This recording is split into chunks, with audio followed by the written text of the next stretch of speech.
I am Donovan Pierce. I am 73 years old. On the morning I was supposed to hand over my life savings to my daughter and her husband, I forgot my favorite pen and turned back to the lawyer's waiting room. As I neared the cracked door, I heard my son-in-law laughing. "The stupid old man has signed everything," he said. "We are debt-free." I froze in place, and what my daughter said next made my heart stop. Before I continue this story, let me know where you are watching from in the comments below. Hit like and subscribe if you have ever had to outsmart someone who thought you were weak. It was a crisp Tuesday morning in downtown Atlanta, the kind of morning where the wind off the city streets cuts right through your coat. I was dressed in a tailored charcoal suit, pretending to be the fragile, grieving widower my family so desperately wanted me to be. My beautiful wife Clarice passed away 5 years ago, and ever since that sad day, my daughter Naomi and her husband Bradley had been circling me like vultures waiting for a wounded animal to drop. I had just walked out of the private consultation room at the courthouse, ready to head into the hearing that would legally hand over the management of my massive estate. But halfway down the plush carpeted hallway, I patted my chest pocket and realized I had forgotten the gold fountain pen Clarice had given me on our 30th anniversary. I turned around to go back and get it. That simple, forgotten pen saved my life. The hallway was extremely quiet. The heavy mahogany door to the consultation room was left slightly ajar. Bradley must have thought I was already at the elevators waiting for them. I reached my hand out to push the door open, but the sound of ice clinking against glass stopped me. They were pouring celebratory drinks inside a courthouse waiting room. Then I heard Bradley's voice.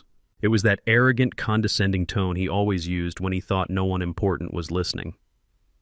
Bradley is a white hedge fund manager who grew up with country club memberships and generational wealth. He always looked at me like I was just a lucky blue-collar worker who stumbled into some decent real estate by accident. "The stupid old man has signed everything." Bradley chuckled, his voice echoing clearly through the crack in the door. "The ink is dry on the transfer. We are completely debt-free." I expected Naomi to defend me. I expected my only child, the girl I had worked double shifts for, the girl I had carried on my shoulders through Piedmont Park, to scold her husband for speaking about me that way. Instead, I heard her laugh. It was a cold, calculating sound that sent a literal chill down my spine. "Yes," Naomi replied, her voice dripping with venomous satisfaction. "As soon as the judge bangs the gavel today, his downtown commercial building belongs to your company. And the best part is we do not even have to deal with him anymore. I confirmed the medical transfer this morning. This afternoon, the transport team from the psychiatric ward will come to the house to pick him up. They think he has severe dementia anyway. He will not even know what hit him." My blood turned to ice. My breathing completely stopped. I stood there in the quiet hallway, leaning against the cold wall to steady myself. My own daughter, the child Clarice and I had prayed for, had planned to lock me inside a mental facility just to steal the properties I had worked my entire life to build. I closed my eyes, and the memories of the last 3 months suddenly made perfect, terrifying sense. The narrative they had been spinning was a carefully constructed trap. Bradley had come to me with fake concern, claiming that my holding company was being aggressively targeted by the government for a massive tax audit. He used complicated financial jargon to confuse me, suggesting that the only way to protect my legacy and the family wealth was to legally merge my assets into his venture capital fund. Naomi had played the role of the terrified, devoted daughter perfectly. She would bring me special herbal teas at night that always left me feeling groggy and disoriented the next morning. She would hide my reading glasses and tell me I was losing my mind. They orchestrated an entire psychological warfare campaign to make me doubt my own sanity. I had played along, acting slow and confused because I wanted to see exactly how far they would go. But I never imagined they were planning to strip me of my human rights and lock me in a padded room. I remembered the days when I worked on the loading docks. My hands were calloused and bleeding, but I smiled because I was building a future for my family. Clarice used to pack my lunch and tell me that one day our daughter would never have to struggle. We gave Naomi the best of everything: private schools, luxury cars, and a massive wedding when she married Bradley. But giving her everything had completely ruined her character. She became superficial. She worshipped status and looked down on the very working-class roots that paid for her privilege. When she brought Bradley home, I saw right through him. I saw a man who wore $5,000 suits but possessed a 5-cent soul. He was all presentation and zero substance. Bradley thought I was just an ignorant old black man who owned a few lucky pieces of dirt in the city. He thought his fancy degrees and his pale skin made him inherently smarter than me. But Bradley did not know the truth. He did not know that I built a massive logistics and real estate empire from the ground up, fighting tooth and nail in a world that constantly tried to keep me at the bottom. I did not inherit a single dime. I bled for my fortune. And I deliberately kept my true net worth hidden from everyone, including Naomi, because I knew money could corrupt a weak soul. Bradley was putting up a facade of extreme success, but I knew his fund was failing. He was drowning in massive debt trying to keep up appearances, and my prime real estate in the heart of Atlanta was his only ticket out of total bankruptcy. I listened as they continued to celebrate their supposed victory. I can finally buy that summer house I wanted. Naomi sighed happily. We are going to be filthy rich, Bradley. We deserve this. He has been hoarding that property for decades, doing absolutely nothing with it. It is about time someone with real vision took over. I felt a slow, dangerous rage burning deep inside my chest. It was not the chaotic, screaming anger of a young man. It was the cold, calculated fury of an apex predator who has just been invited to a feast. They thought they had backed a helpless sheep into a corner. They had no idea they had just locked themselves in a cage with a silverback wolf. I had signed their thick stack of papers yesterday with trembling hands, playing the part of the defeated old man perfectly. But they were so blinded by their own greed and their inherent underestimation of me that they never bothered to truly read the documents I handed back to them. All right, I am going to go find the old fool, Bradley said, his voice suddenly growing louder.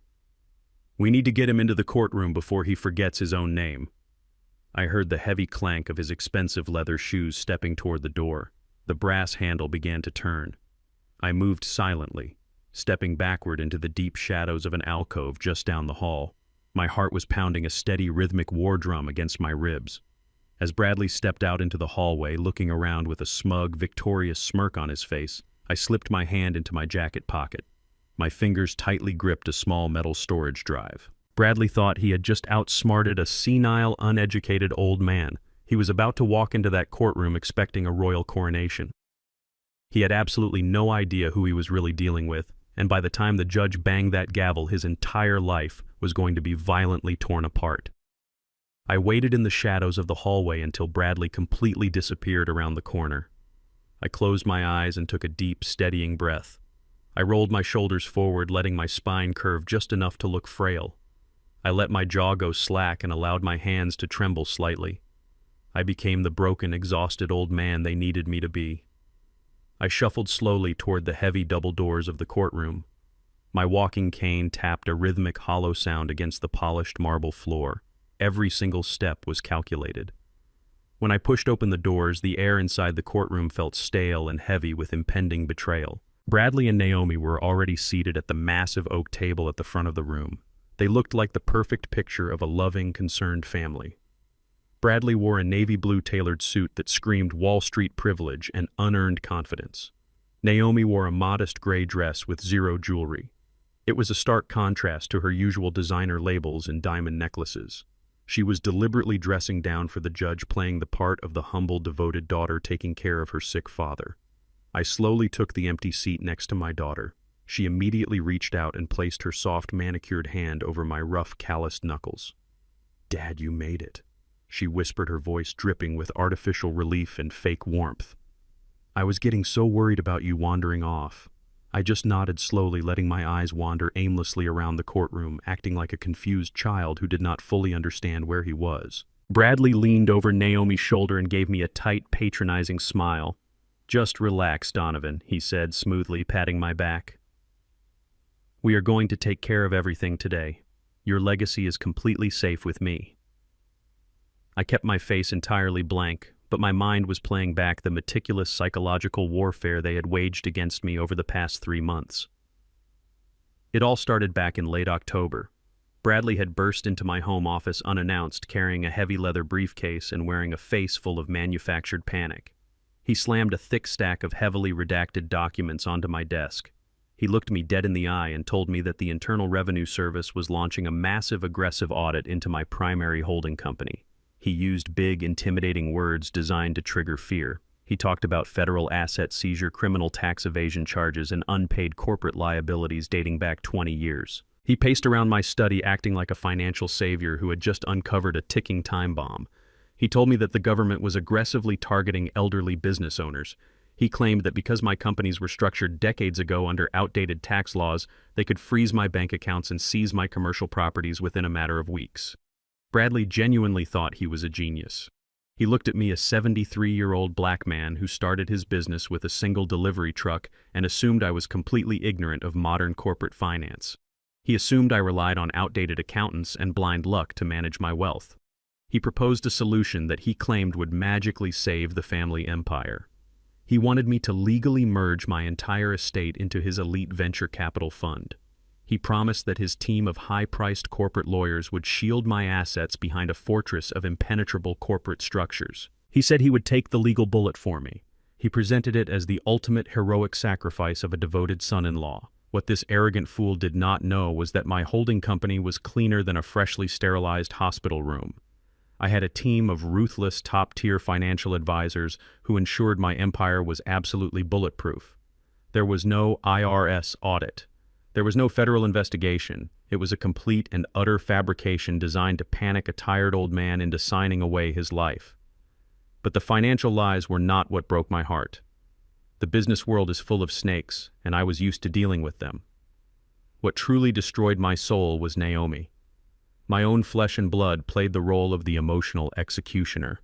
Whenever I hesitated or asked to have my own independent lawyers review Bradley's proposal, Naomi would step in and turn on the tears. I remember one specific evening in my living room. She sat on the floor next to my armchair, resting her head on my knee, exactly like she did when she was a little girl. She cried real convincing tears that soaked through my trousers. She begged me to trust her husband. She looked up at me and said, "Dad, please do not let the government take away everything you and Mom built. Mom would want us to protect the family. We are just trying to keep you safe from going to prison." She weaponized the sacred memory of my dead wife to manipulate me into giving up my fortune. She used Clarice as a pawn in her greedy game.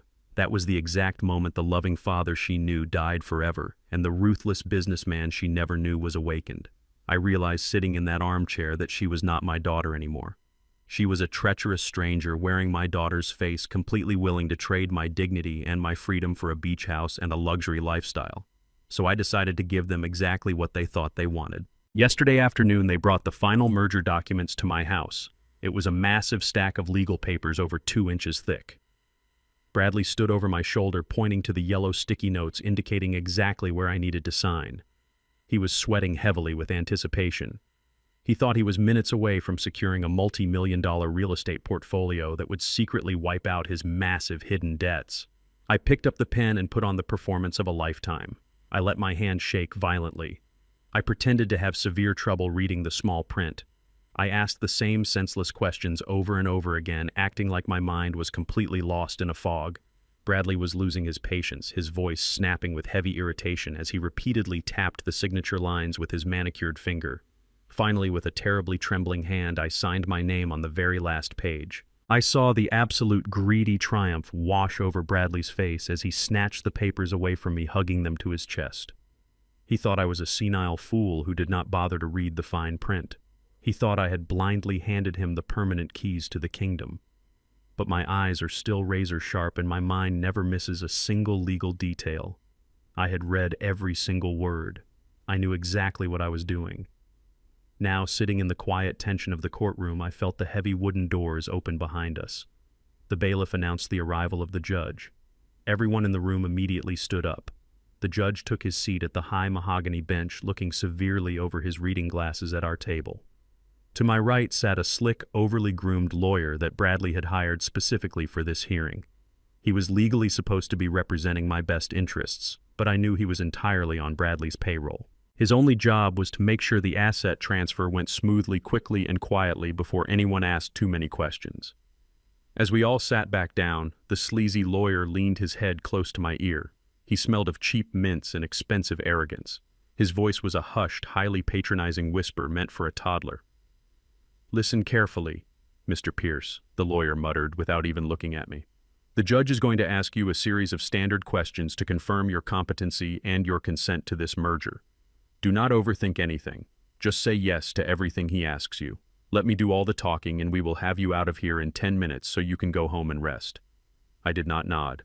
I did not agree. I slowly turned my head and looked directly into the lawyer's eyes. I let my posture straighten up just a fraction of an inch. The trembling, terrified old man vanished completely from my face, replaced instantly by the cold, calculating stare of a man who owned half the commercial buildings in the city. I smiled a very slow, bone-chilling smile. I have the right to say no, do I not? The courtroom was suffocatingly quiet.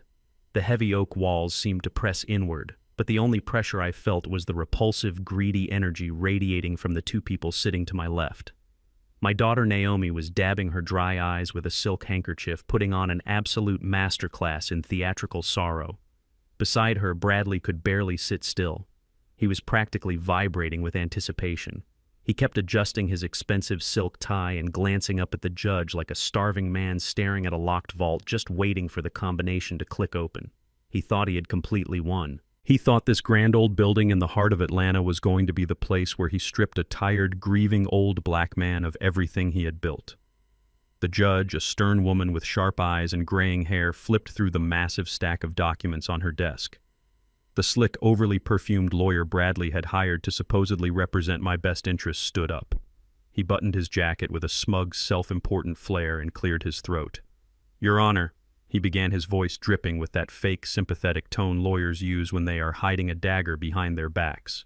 "We are here today to finalize a voluntary asset merger and enact a durable power of attorney for my client, Mr. Donovan Pierce.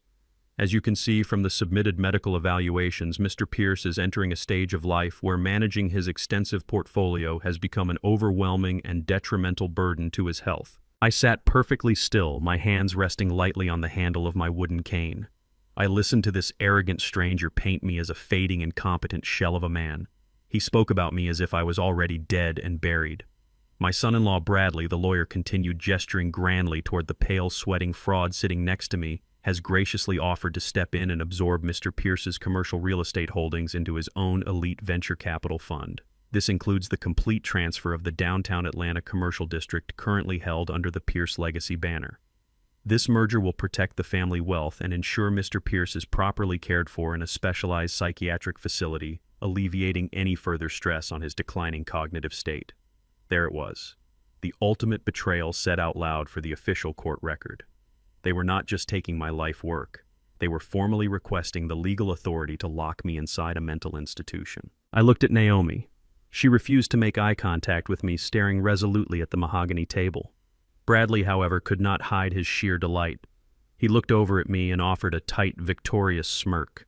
It was the smirk of a man who thought he had just stolen a multi-million-dollar empire without shedding a single drop of his own blood. He thought I was just going to nod along, take my medication, and disappear into a padded room so he could pay off his massive hidden debts with my money. The judge adjusted her glasses and looked directly down at me. The entire courtroom seemed to hold its breath. "Mr. Pierce," she said, her voice echoing clearly through the silent room, "these are incredibly profound legal steps. You are signing away your complete autonomy, your medical rights, and the totality of your financial assets. I need to hear it directly from you for the record. Do you fully understand the gravity of these documents? Are you completely competent, and are you executing this transfer of your own free will without any outside coercion whatsoever?" The tension in the room was absolute. Naomi finally reached over and squeezed my hand tightly. Her grip was desperate, silently begging me to play my part and end my own life. The slick lawyer leaned down, his breath hot against my ear. "Just say yes, Donovan," he whispered firmly. "Say you agree, and we can all go home. Let me handle this." I looked at the lawyer. I looked at Naomi's fake, tear-stained face. And then I looked directly at Bradley. His smug smirk was plastered across his pale face, his eyes shining with unearned triumph. I did not say yes. I did not nod my head. Instead, I slowly pulled my calloused hand out from under Naomi's grip. I placed my wooden cane flat on the table and pushed my chair back. I stood up. I did not hunch my shoulders. I did not let my hands tremble. I stood up to my full height, straightening my spine, dropping the pathetic, frail facade I had worn for 3 agonizing months. I stood tall, projecting the absolute, terrifying authority of a man who had conquered the unforgiving streets of Atlanta to build an untouchable empire. The smirk on Bradley's face instantly vanished, replaced by a flicker of genuine confusion. The slick lawyer took a nervous step back, suddenly realizing that the old sheep he thought he was guiding to the slaughterhouse had just transformed into a silverback wolf. I reached down and picked up the thick stack of medical proxy and power of attorney documents lying on the table. I held them up for the judge to see. Then in the dead silence of the courtroom, I gripped the thick stack of premium legal paper and ripped it straight down the middle. The sound of the tearing paper was like a gunshot in the quiet room. Naomi gasped loudly, covering her mouth with both hands. Bradley shot out of his chair, his face turning completely white. "What are you doing?" he hissed, his voice cracking with sudden panic. "Donovan, sit down." "You are confused." I ignored him completely. I stacked the torn halves together and ripped them again, destroying the forged medical evaluations and the fraudulent transfer agreements, turning their entire greedy conspiracy into worthless confetti. I let the shredded pieces fall from my hands, raining down onto the polished mahogany table. I turned to the slick lawyer, who was staring at me with his mouth hanging wide open. "I do not need your services anymore, counselor," I said, my voice deep, resonant, and dripping with absolute menace. "You are officially fired. Take your briefcase and step away from my table before I have you investigated for legal malpractice." The judge slammed her gavel down hard, the sharp crack echoing off the walls. "Order in the court," she demanded, leaning forward over her bench. "Mr. Pierce, what is the meaning of this outburst? Are you refusing to proceed with this hearing?" Bradley was hyperventilating now. "Your Honor, please," he pleaded, his voice high-pitched and desperate. "You can see he is not in his right mind. He is having a severe cognitive episode. We need to execute the medical proxy immediately for his own safety. He is completely incompetent." I did not even look at Bradley. I kept my eyes locked respectfully on the judge. "I am perfectly competent, Your Honor," I replied, my tone steady and unwavering. "And I am refusing to proceed because this entire hearing is built on a foundation of deception, extortion, and fraud." Before the judge could respond, before the bailiff could even take a step toward our table, a massive, thunderous crash echoed from the back of the room. The heavy oak double doors of the courtroom were thrown violently open, hitting the walls with a resounding crack that made everyone in the room jump. I did not need to turn around to know who had just arrived. I felt the atmosphere in the room completely shift. Footsteps echoed down the center aisle. Heavy, confident, unstoppable footsteps. Walking toward the front of the courtroom was Lincoln. Lincoln was my oldest friend, a man I had bled beside in the darkest days of our youth, and now the most feared, ruthless, and highly connected corporate attorney in all of Atlanta. He was 65 years old, a powerful black man in a custom-tailored midnight blue suit radiating an aura of absolute destruction. Flanking him on either side were two massive stone-faced private security contractors who looked like they chewed glass for breakfast. Bradley turned around to look, and all the remaining color drained out of his face. Even the slick lawyer stepped backward, recognizing the legendary legal titan walking down the aisle. Lincoln did not slow his pace. He marched straight past the wooden gate, ignoring the bailiff completely. He walked right up to the front of the room, pulled a thick, heavy stack of documents stamped with bright red official seals from his leather briefcase, and slammed them down directly onto the judge's bench. "Your Honor." Lincoln announced, his booming, gravelly voice commanding the absolute attention of every single soul in that room. "My client, Mr. Donovan Pierce, has a permanent change in legal representation. We are officially halting this asset transfer." Furthermore, Lincoln paused, turning his head slowly to lock eyes with the pale, trembling, terrified excuse for a man that was my son-in-law. "We are filing an immediate injunction, and we would like to formally report a massive federal-level financial fraud." The courtroom erupted the second the heavy oak doors closed behind Lincoln. Naomi leaped out of her chair like she had touched a live wire, her face contorted into a mask of absolute desperate panic. "Your Honor," she screamed, pointing a trembling, manicured finger at Lincoln. "You cannot listen to this man. My father is severely ill. He has advanced dementia. He does not know what he is saying or doing. This lawyer is just a predator trying to take advantage of a confused, elderly man who cannot protect himself." She tried to force tears out of her eyes again to play the victim, but the well had completely run dry. Her performance was violently cracking under the heavy weight of Lincoln's dominant presence. Bradley jumped up right beside her, gripping the edge of the mahogany table so tightly his knuckles turned stark white. "Your Honor, this is highly irregular," Bradley stammered, trying desperately to summon his usual arrogant country club drawl. "This is a closed family proceeding. This man has no jurisdiction here. The documents were fully verified by my legal team. The medical records clearly state my father-in-law is totally unfit to manage his own estate. You must order security to remove this man from the courtroom." The judge banged her heavy wooden gavel loudly, demanding immediate order. She looked down at the massive stack of files Lincoln had just dropped onto her bench. "Counselor," she said, her voice sharp and questioning, "you just made a very serious accusation of federal financial fraud in my courtroom. You better have the bulletproof evidence to back it up." Lincoln did not even blink. He adjusted the pristine cuffs of his midnight blue tailored suit and turned to face the judge with a calm, terrifying confidence. "I have a mountain of evidence, Your Honor," Lincoln replied, his deep voice echoing like thunder against the courtroom walls. "I have evidence that will prove this entire hearing is nothing but a desperate criminal charade orchestrated by a man drowning in his own colossal failures." Lincoln turned his imposing gaze toward the defense table. Bradley physically shrank back under the intensity of that stare. For years, this pale, arrogant man had strutted around our family gatherings acting like he was the ultimate financial savior. He loved to use big Wall Street words to make himself sound invincible while looking down on my calloused hands. He carried that unearned privilege like a shield, thinking a black man who built his wealth in logistics could never understand the complex high society world of venture capital. But right here in this courtroom, my old friend Lincoln was meticulously skinning him alive. Let us talk about the elite venture capital fund managed by Mr. Bradley Sterling. Lincoln announced, projecting his voice so every single person in the room could hear the absolute truth. Mr. Sterling has spent the last 3 months terrorizing my client with fabricated stories about aggressive government audits and federal asset seizures. He claimed his investment fund was a safe harbor for the Pierce family wealth. He told my client he was being a heroic son-in-law stepping in to save the family legacy.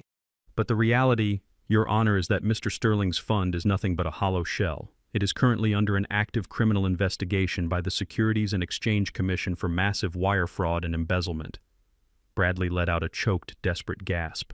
The slick lawyer he had hired quietly slid his chair a few inches away, trying to distance himself from the blast zone. He knew a sinking ship when he saw one. Lincoln pulled a certified financial document from his leather briefcase and held it up high for the judge to see. "Mr. Sterling is not a successful hedge fund manager," Lincoln continued, relentlessly, completely destroying the illusion Bradley had spent years building. "He is a degenerate gambler wearing a $5,000 suit. He has completely liquidated his investors' capital on terrible high-risk tech gambles. He is currently $12 million in debt. And he does not owe this money to standard corporate banks, Your Honor. He owes $12 million to a highly dangerous syndicate of underground lenders operating out of the West Side." Bradley was sweating profusely now. The smug superiority that usually coated his face had completely melted away, revealing the terrified broke coward hiding underneath. His chest heaved as he panted like a cornered animal. Naomi stared at her husband with wide, horrified eyes, finally realizing that her entire life of luxury was funded by a criminal house of cards. Lincoln paced slowly in front of the table, refusing to let them breathe. "These underground lenders have given Mr. Sterling a violent ultimatum," Lincoln explained, his voice dropping to a dangerous, chilling register. "He needed to provide massive physical collateral by the end of this week, or they were going to collect their $12 million debt in blood.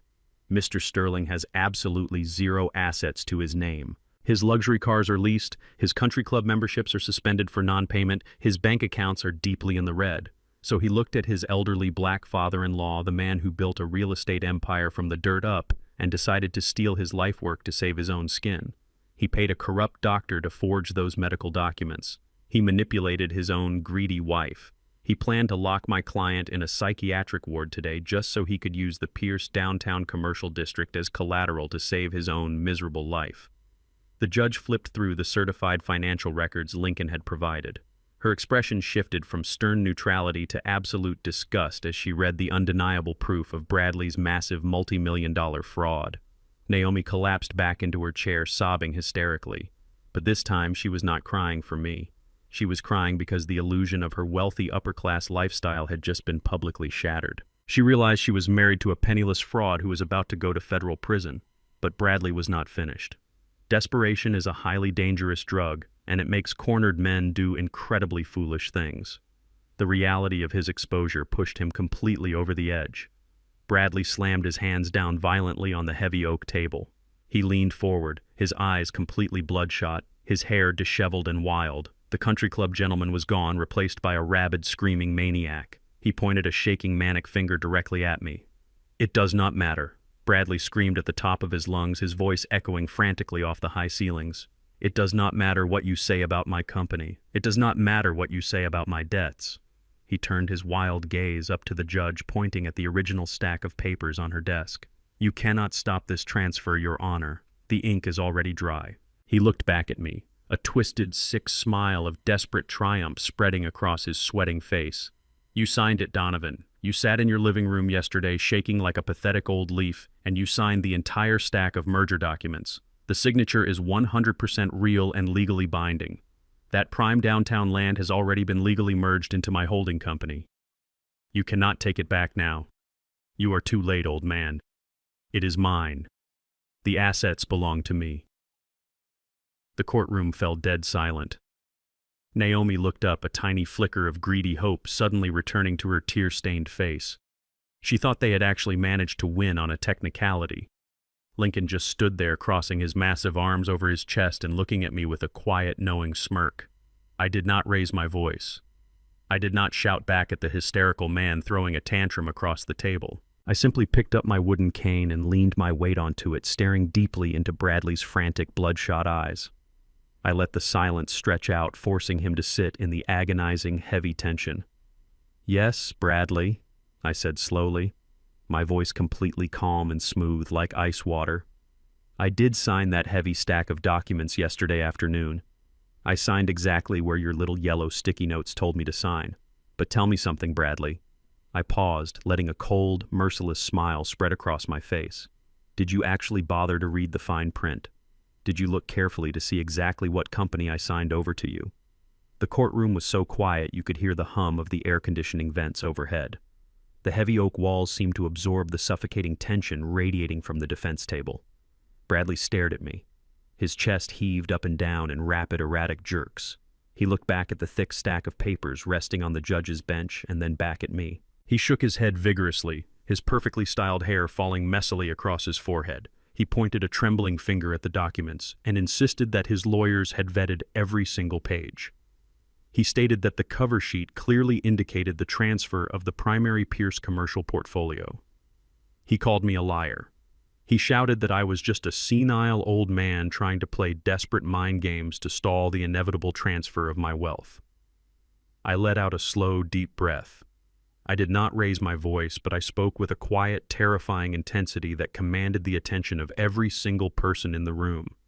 I told Bradley that he was a man who only reads the cover of a book because he is far too lazy to do the actual heavy lifting. I told him that for 3 entire months he severely underestimated my intelligence. He looked at my calloused hands and my quiet demeanor and assumed I was just a tired old man who struck it rich by sheer blind luck. He assumed his expensive degrees and his unearned privilege made him naturally superior to me. But I built my empire in the 1970s and 80s. I built it when the banks in Atlanta would not even look at a black man asking for a commercial loan. I had to read every single line of every single contract because the entire financial system was specifically designed to make me fail. I told Bradley that I did not survive 40 years in the ruthless commercial real estate market by being careless. I survived because I always see the knife before it is drawn. I turned my head and looked at Naomi. My daughter was trembling violently in her chair, clutching her expensive designer handbag like it was a life preserver. I told her that she should have remembered how I taught her to read the fine print before she ever signed her first apartment lease. But she forgot her roots. She let a man in a fancy suit convince her that her own father was an expendable piece of garbage. She traded her loyalty for the illusion of high society, and now she was going to pay the ultimate price for her betrayal. Bradley slammed his hand on the mahogany table again, demanding to know what I was talking about. He demanded the judge finalize the order. Lincoln stepped forward. His heavy leather shoes echoed like a ticking clock in the silent courtroom. He pointed a long, steady finger at the documents on the judge's desk. Lincoln told the judge to turn to page 142, the final schedule of assets, the actual legally binding transfer agreement that Bradley was so desperate to execute. The judge turned the heavy pages.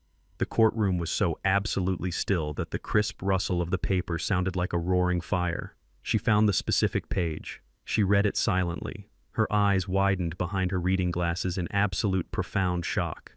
She looked up slowly, staring at Bradley with a mixture of deep pity and severe judicial judgment. I looked directly into Bradley's bloodshot, panicked eyes. I explained it to him very slowly so his desperate brain could fully process the terrifying reality of his doom.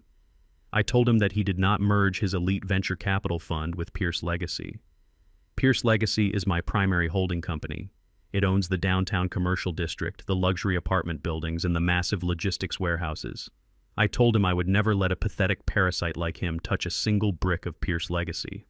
I explained that what he actually signed for what he so desperately rushed me to sign yesterday in my living room was a completely different subsidiary. It was a dummy corporation I created years ago, a company called Pierce Industrial. Bradley frowned deeply. His breathing became incredibly shallow. He wiped the cold sweat from his upper lip and asked what Pierce Industrial was. I smiled. It was a cold, hollow smile devoid of any warmth or mercy. I told him that in the late 1980s I bought a massive abandoned chemical manufacturing plant on the far south side of the city. It was the worst investment I ever made. The previous owners had illegally dumped toxic chemical runoff deep into the soil for decades before fleeing the state. I tried to clean it up, but the environmental damage was far too extensive. I sealed the property off and let it sit. But last year, the Federal Environmental Protection Agency came knocking on my door. The EPA surveyed the land. They officially designated it as a massive federal Superfund site. They issued a mandatory immediate soil remediation and toxic cleanup mandate. I paused, letting the heavy, crushing silence sink deep into his bones. Bradley was completely frozen. He looked like a man standing on railroad tracks watching a massive freight train hurtle directly toward his face. I told him that the EPA fined my subsidiary and mandated a federal cleanup operation that will cost exactly $15 million. It is a completely non-negotiable absolute federal debt. If the owner of the company fails to pay for the cleanup, the federal government will aggressively seize all their personal assets and prosecute them for severe environmental negligence leading to years in federal prison. Naomi let out a high-pitched, horrifying scream. She covered her ears with both hands as if that would somehow stop the words from being true. She finally realized that her husband was not a financial genius. He was a monumental fool who had just ruined their entire lives. I told Bradley that I isolated that massive toxic liability entirely into Pierce Industrial. I knew he was coming for my money. I knew he had hired slick, arrogant lawyers who only cared about pushing the paperwork through quickly to get their commission. So my legal team, led by Lincoln, deliberately drafted the merger documents to look exactly like a transfer of my primary wealth. But in the fine print buried deep in the dense legal jargon, we swapped the holding company names. We gave him the ultimate Trojan horse.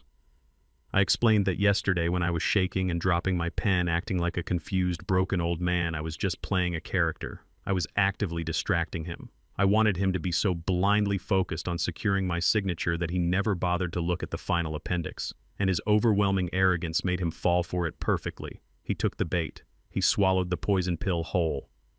Bradley began to shake. His entire body trembled violently inside his expensive navy blue suit.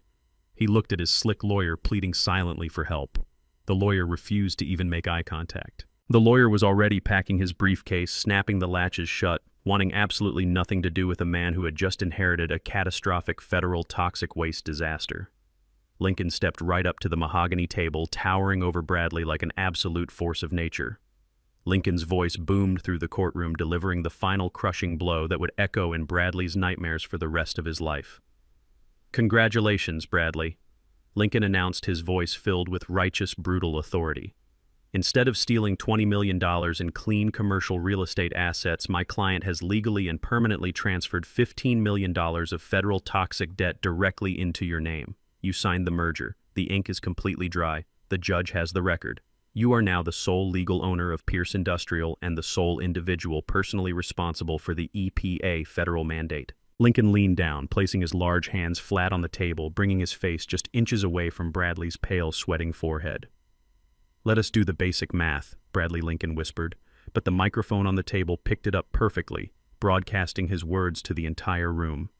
"You owe $12 million to a violent underground syndicate who wants their money in cash by the end of the week.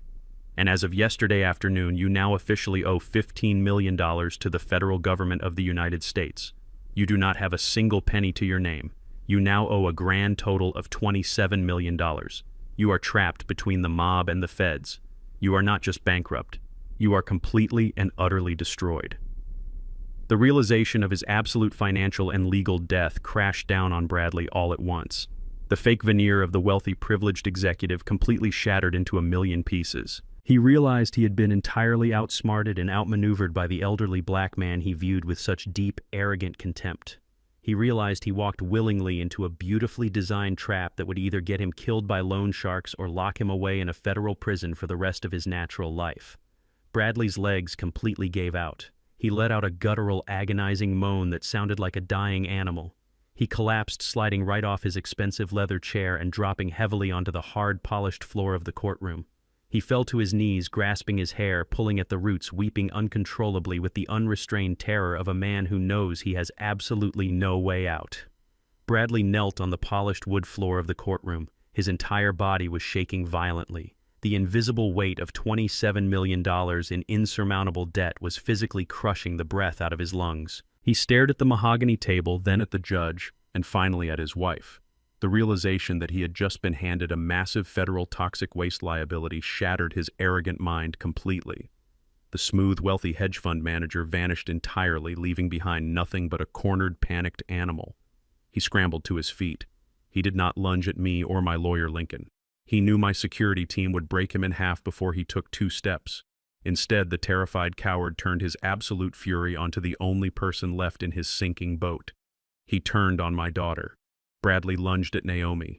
He grabbed the shoulders of her modest gray dress, his face turning a blotchy, furious shade of red. He shook her violently, his voice echoing shrilly across the silent room. "You lied to me," Bradley screamed, completely losing control. "You swore to me he was a senile old fool. You told me his brain was turning to mush. You said he could not even read the morning paper anymore. You told me he would sign anything we put in front of him without asking a single question. You stupid, greedy woman, you brought this toxic federal debt into my company. You ruined my life." Naomi shrieked in genuine terror, throwing her hands up to protect her face. The courtroom bailiffs immediately sprang into action. 2 heavy-set officers rushed forward, grabbing Bradley by the arms, ripping him away from my daughter and shoving him hard against the wooden railing of the defense table.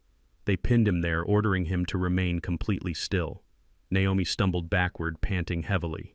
Her hair had fallen out of its perfect, neat updo, hanging messily around her face. She looked around the courtroom, her eyes darting wildly. She saw the sheer disgust on the face of the judge. She saw the slick lawyer packing his briefcase and sprinting for the exit to avoid any association with their massive fraud. She saw my lawyer Lincoln standing tall, crossing his arms with a look of absolute triumph. Naomi realized that the walls had completely closed in. Her husband was destroyed, and she was going down with him. So my daughter did what she had always done when she was caught in a lie. She immediately abandoned her partner and played the desperate victim. Naomi pushed herself away from the defense table and dropped heavily to her hands and knees. She crawled across the polished courtroom floor, closing the distance between us. She reached out and wrapped her arms tightly around my legs, burying her wet face against my tailored trousers. She began to sob loudly, her wails echoing tragically through the high ceilings of the courtroom. "Dad," she cried out, her voice trembling with manufactured agony. "Dad, please listen to me. I did not know. I swear to God I did not know what he was really planning. Bradley forced me to do this. He is a manipulative monster. He threatened me. He told me we were just trying to protect your assets from the government. I am your little girl, Dad. You are my father. You have to save me from him. I love you. Please do not let them destroy my life." I looked down at the woman clinging desperately to my legs. The entire courtroom was dead silent, waiting to see if the unconditional love of a father would override the cold logic of a betrayed man. For a fraction of a second, I remembered the little girl who used to hold my hand while we walked through the park on Sunday afternoons. But that little girl was a ghost. The woman crying at my feet was a treacherous stranger who had planned to lock me in a psychiatric ward just hours ago. I felt absolutely nothing for her. I reached into the inner pocket of my tailored suit jacket. I did not pull out a handkerchief to wipe her tears. I pulled out a folded stack of heavily highlighted banking statements. "Let her go," I instructed the bailiffs who were stepping forward to pull Naomi off my legs. "I want her to hear this up close." I unfolded the bank statements and let them drop from my hand. The pages fluttered down slowly, landing on the floor right in front of Naomi's tear-stained face. I looked down at her and spoke in a voice so incredibly cold it could freeze boiling water. "You blame your husband for your overwhelming greed, Naomi," I said, making sure every syllable rang clear across the room. "You claim he manipulated you into stealing my real estate. But Bradley had absolutely nothing to do with these bank records. These transactions belong entirely and exclusively to you."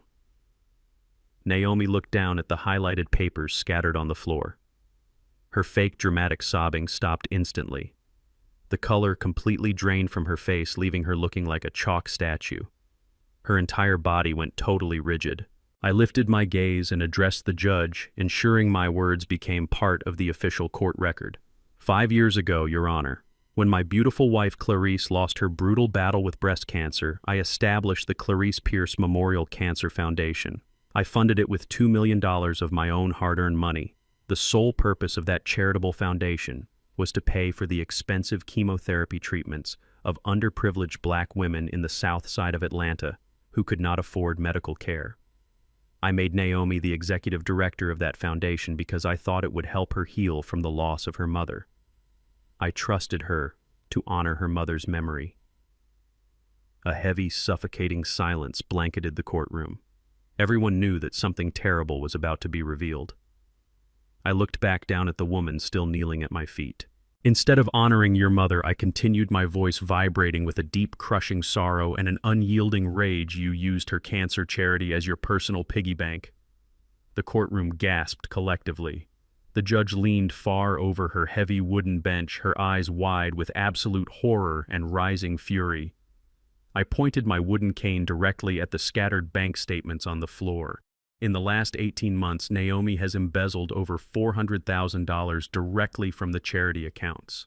She took the money meant to save dying women and she used it to buy herself 3 Hermes Birkin bags, a brand new luxury SUV, and a first-class vacation to the Maldives. She literally stole the legacy of her own dead mother to fund her pathetic, superficial lifestyle. While women in my community suffered and died because the foundation mysteriously ran out of funds, my daughter was buying designer shoes. Naomi slowly let go of my legs. She shrank back, pressing her hands against her mouth, trembling like a trapped rat. She could not speak. She could not formulate a single lie to save herself. She knew there was absolutely no way out. The proof was lying right there in black and white for the entire world to see.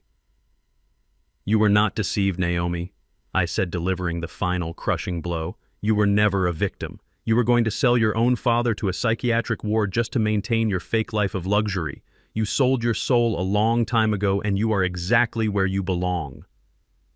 The judge had heard enough.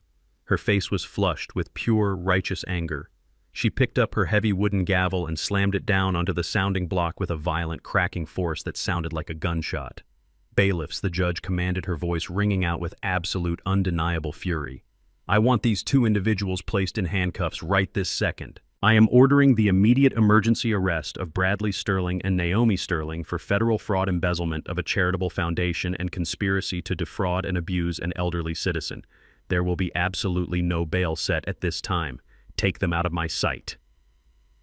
The bailiffs moved forward. The sound of their heavy boots tapping against the polished floor felt like a ticking clock marking the absolute end of Bradley's life. One officer reached out and grabbed his arm, preparing to snap the cold steel handcuffs around his wrists. But desperation is a powerful fuel. Bradley violently wrenched his shoulder free, stepping back and slamming his hand onto the defense table. He was panting like a dying dog, his eyes wide and completely unhinged. He looked up at the judge and screamed that the arrest order was illegal. He claimed the entire financial transfer, including the massive toxic debt from the Environmental Protection Agency, was totally null and void. The courtroom froze. The judge raised an eyebrow, holding her heavy wooden gavel in midair, and demanded that Bradley explain his outburst before she held him in contempt of court. Bradley reached a shaking hand into his inside jacket pocket.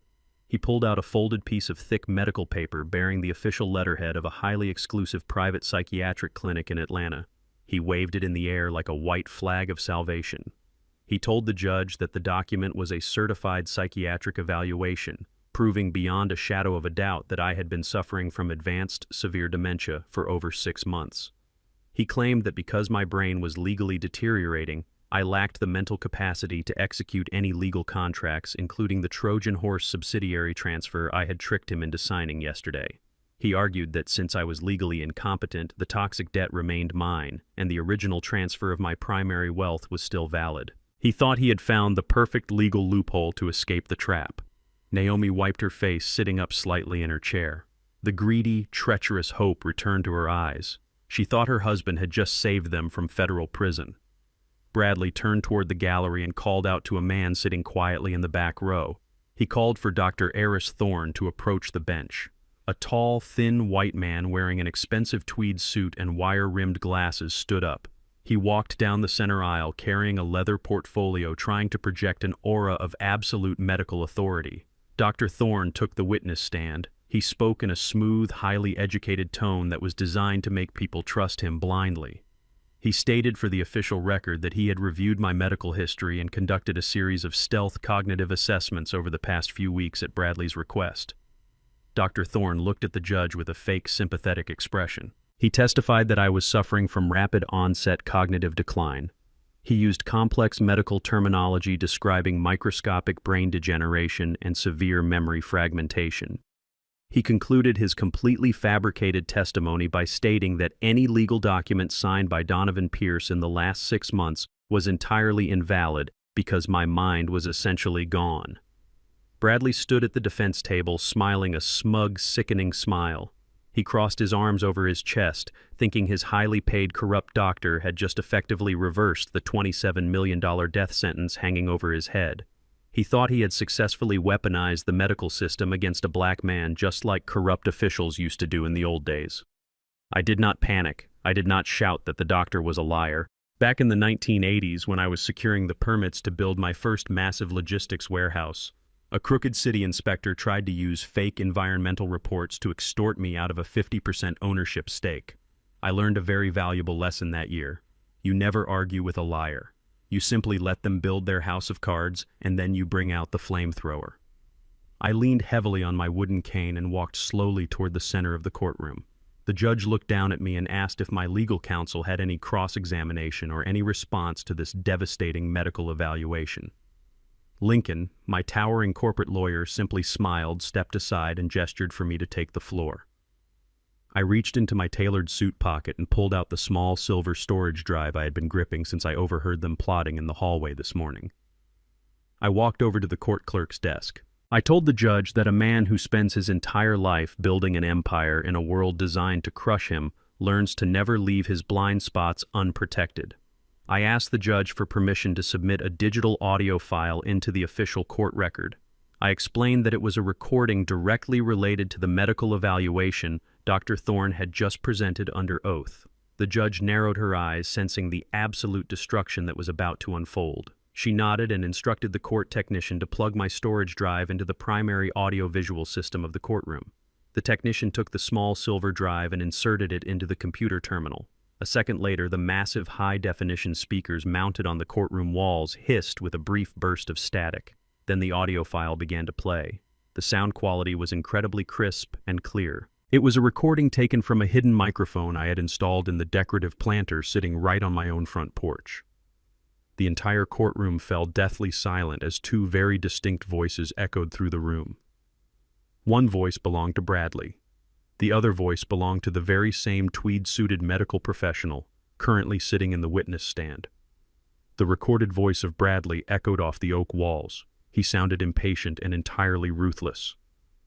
"How much is it going to take to get this done by Tuesday?" Thorne Bradley asked on the recording. "I need a bulletproof psychiatric evaluation stating the old man is completely senile. It has to be airtight enough to hold up in probate court when I take over his commercial assets." The recorded voice of Dr. Thorne replied without a single shred of medical ethics. "A retroactive dementia diagnosis is highly risky," Bradley the doctor said smoothly. "If the medical board audits my files, I could lose my license. I need $50,000 in unmarked cash transferred to my offshore account by tomorrow morning, and I need a guarantee that he will not be in a position to contest the diagnosis." The courtroom was completely paralyzed. The jury box, the gallery, and the judge were all frozen in absolute horror. But the recording was not finished. The most damning part of the conversation was about to be broadcast to the world.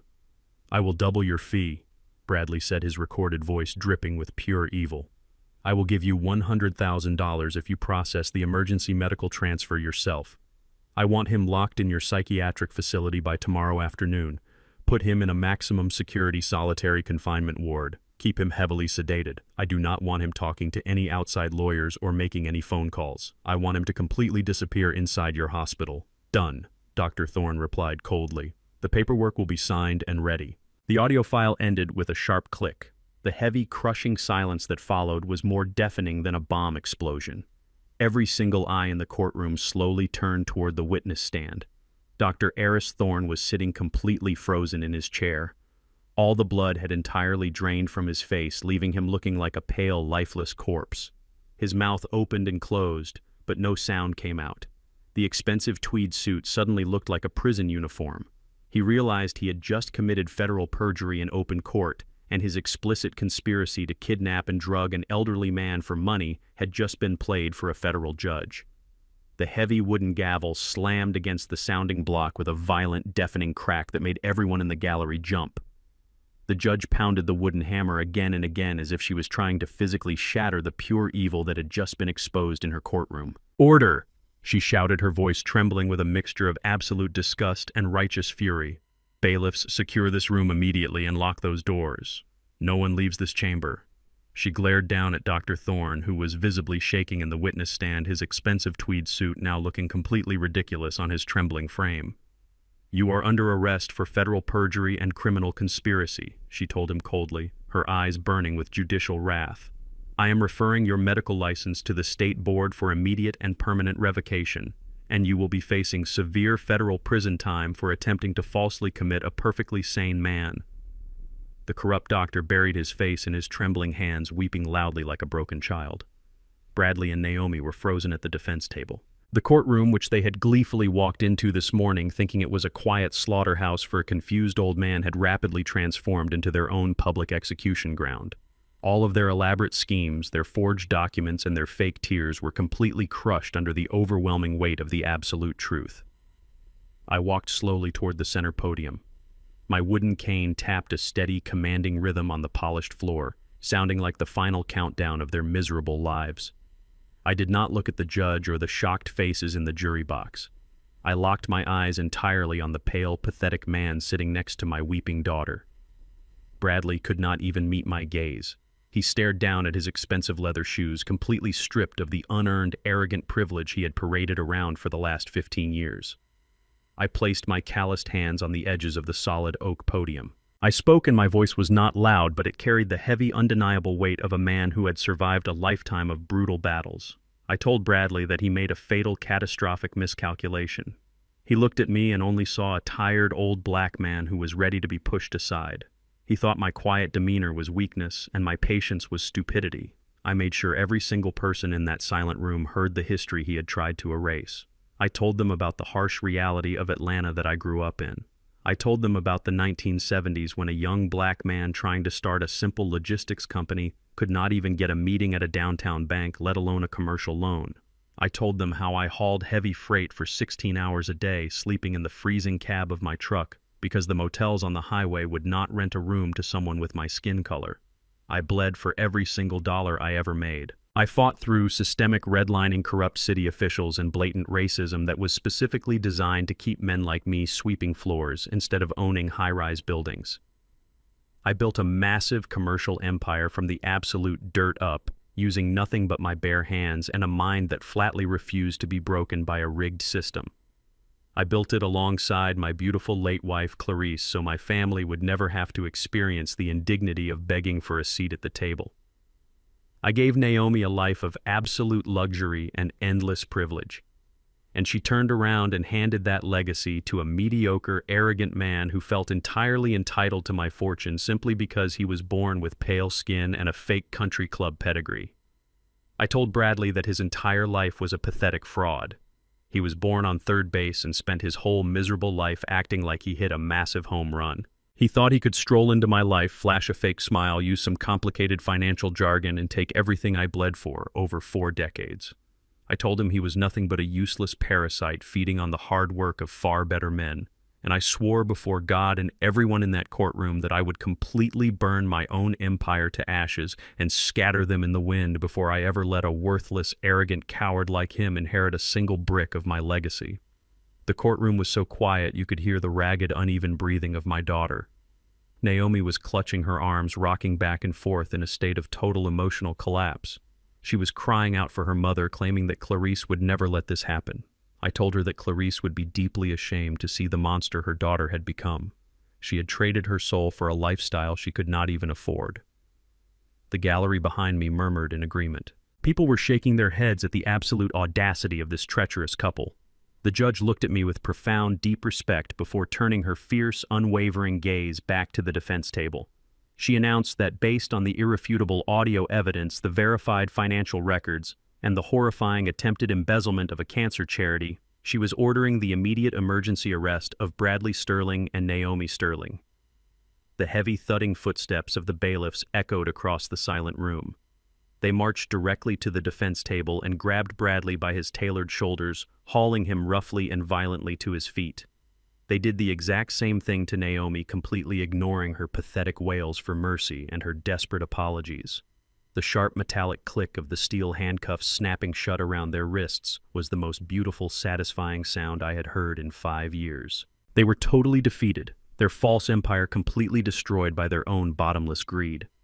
They were dragging Bradley toward the side exit of the courtroom. He was thrashing weakly against the massive arms of the bailiffs, his face completely drained of any hope or arrogant pride. He looked like a hollow shell of a human being, sweating so much his expensive suit was entirely ruined. Just as they reached the heavy wooden doors, a sharp buzzing sound cut through the tense, quiet atmosphere. It was coming from Bradley's suit jacket pocket. His cell phone was ringing, vibrating wildly against his chest. The bailiff stopped walking and patted him down, pulling the glowing device from his pocket. Lincoln, my towering corporate lawyer, stepped forward with a dark, knowing smile and calmly took the phone from the officer's hand. Lincoln looked at the caller identification on the screen, and his smile grew even wider. He pressed the button to answer the call and activated the loudspeaker, holding the phone high in the air so the judge, the gallery, and the terrified prisoners could hear every single word. The voice that echoed out of the small speaker did not belong to a friendly bank manager or a concerned high society friend. It was a deep, rough, gravelly voice that carried the terrifying, undeniable promise of extreme violence. "Time is completely up, Bradley," the rough voice announced casually over the speaker. "We are sitting in your expensive living room right now, admiring your nice furniture. We brought a few friends with us to collect our $12 million. We are waiting right here for you to come home." The echoing voice of the loan shark on the speakerphone sent a final wave of terror through Bradley as he was dragged out of the courtroom. Lincoln ended the call and handed the phone to the police evidence clerk. The courtroom slowly emptied, leaving only the heavy silence of justice finally being served. I walked out of the massive oak doors with Lincoln walking just a step behind me. The cold air of the Atlanta afternoon hit my face, but it felt incredibly refreshing. I had just amputated the rotting branches of my own family tree. It was a painful emotional surgery, but the toxic disease of their greed was finally gone. However, men like Lincoln and I knew that the poison Bradley had invited into our lives was not completely eradicated just yet. $12 million in underground criminal debt does not simply disappear because a judge bangs a gavel and sends a man to a holding cell. Those loan sharks did not care about federal indictments or toxic waste liabilities. They only cared about green cash, and they knew exactly who actually had the deep pockets to pay them off. As we walked down the grand steps of the courthouse to my waiting luxury sedan, Lincoln looked at me with a very serious expression. He told me that the men Bradley owed were not Wall Street bankers playing with spreadsheets and legal threats. They were a violent, ruthless syndicate operating out of the dark shadows of the city. I simply nodded and told my private driver to take us back to my primary estate in Buckhead. I knew the gang members would not wait at Bradley's empty leased penthouse for long. Once they saw the breaking afternoon news of his spectacular public arrest, they would trace the money straight to its actual source. They would come to my home thinking they could intimidate a 73-year-old grieving father into opening his massive checkbook to save his family name from a violent end. My driver steered the heavy armored sedan through the tall wrought iron gates of my primary estate. The property was a sprawling, magnificent testament to 40 years of absolute relentless grind and sacrifice. But as the tires crunched along the long, winding gravel driveway, I saw that my peaceful sanctuary had been violently invaded. Parked recklessly across my perfectly manicured front lawn, destroying the green grass, were two battered dark pickup trucks and a customized luxury SUV with tinted windows. Standing on my wide front porch, leaning against the pristine white pillars like they owned the place, was a group of 5 heavily tattooed white men. They wore thick leather jackets and carried the unmistakable, arrogant posture of men who were entirely used to using brutal physical violence to get whatever they wanted. They were smoking cheap cigarettes and carelessly flicking the burning ashes onto my clean stone steps. I told my driver to stop the car a few yards away from the front porch. Lincoln reached inside his tailored midnight blue jacket, unbuttoning it slightly to free up his movement, but I put a calm, steady hand on his shoulder. I told my oldest friend to let me handle this one personally. I opened my heavy car door and stepped out into the crisp afternoon air, leaning heavily on my wooden cane, playing the role of the vulnerable senior citizen one last time. The leader of the group slowly walked down the stone steps. He was a massive, hulking man with a thick, unkempt beard and a dark, jagged scar running down the side of his thick neck. He looked at me with the exact same dismissive, arrogant contempt that my son-in-law Bradley had always used. He saw an old black man with a wooden cane and immediately calculated that I was soft, vulnerable, and easily broken by a few loud threats. "Well, look who finally decided to come home," the scarred leader said, his rough, gravelly voice echoing aggressively across my quiet front yard. "You must be the famous Donovan Pierce. Your pathetic coward of a son-in-law Bradley owes my employers a very large sum of money, $12 million in cold hard cash to be exact.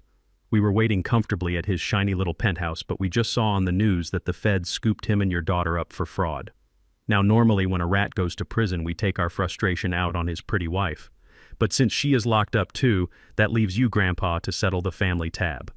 The leader took a few heavy steps closer, completely invading my personal space, trying to use his massive physical size to intimidate me.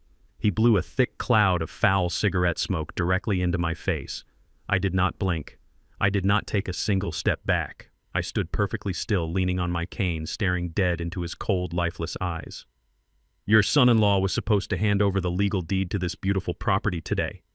The gang leader continued, his tone growing increasingly hostile and loud. "Since that did not happen, you are going to write us a cashier check for the full $12 million right now. If you refuse, we are going to walk inside your pretty house and start breaking every single bone in your old, frail body. Then we are going to burn this massive, beautiful legacy of yours straight to the ground.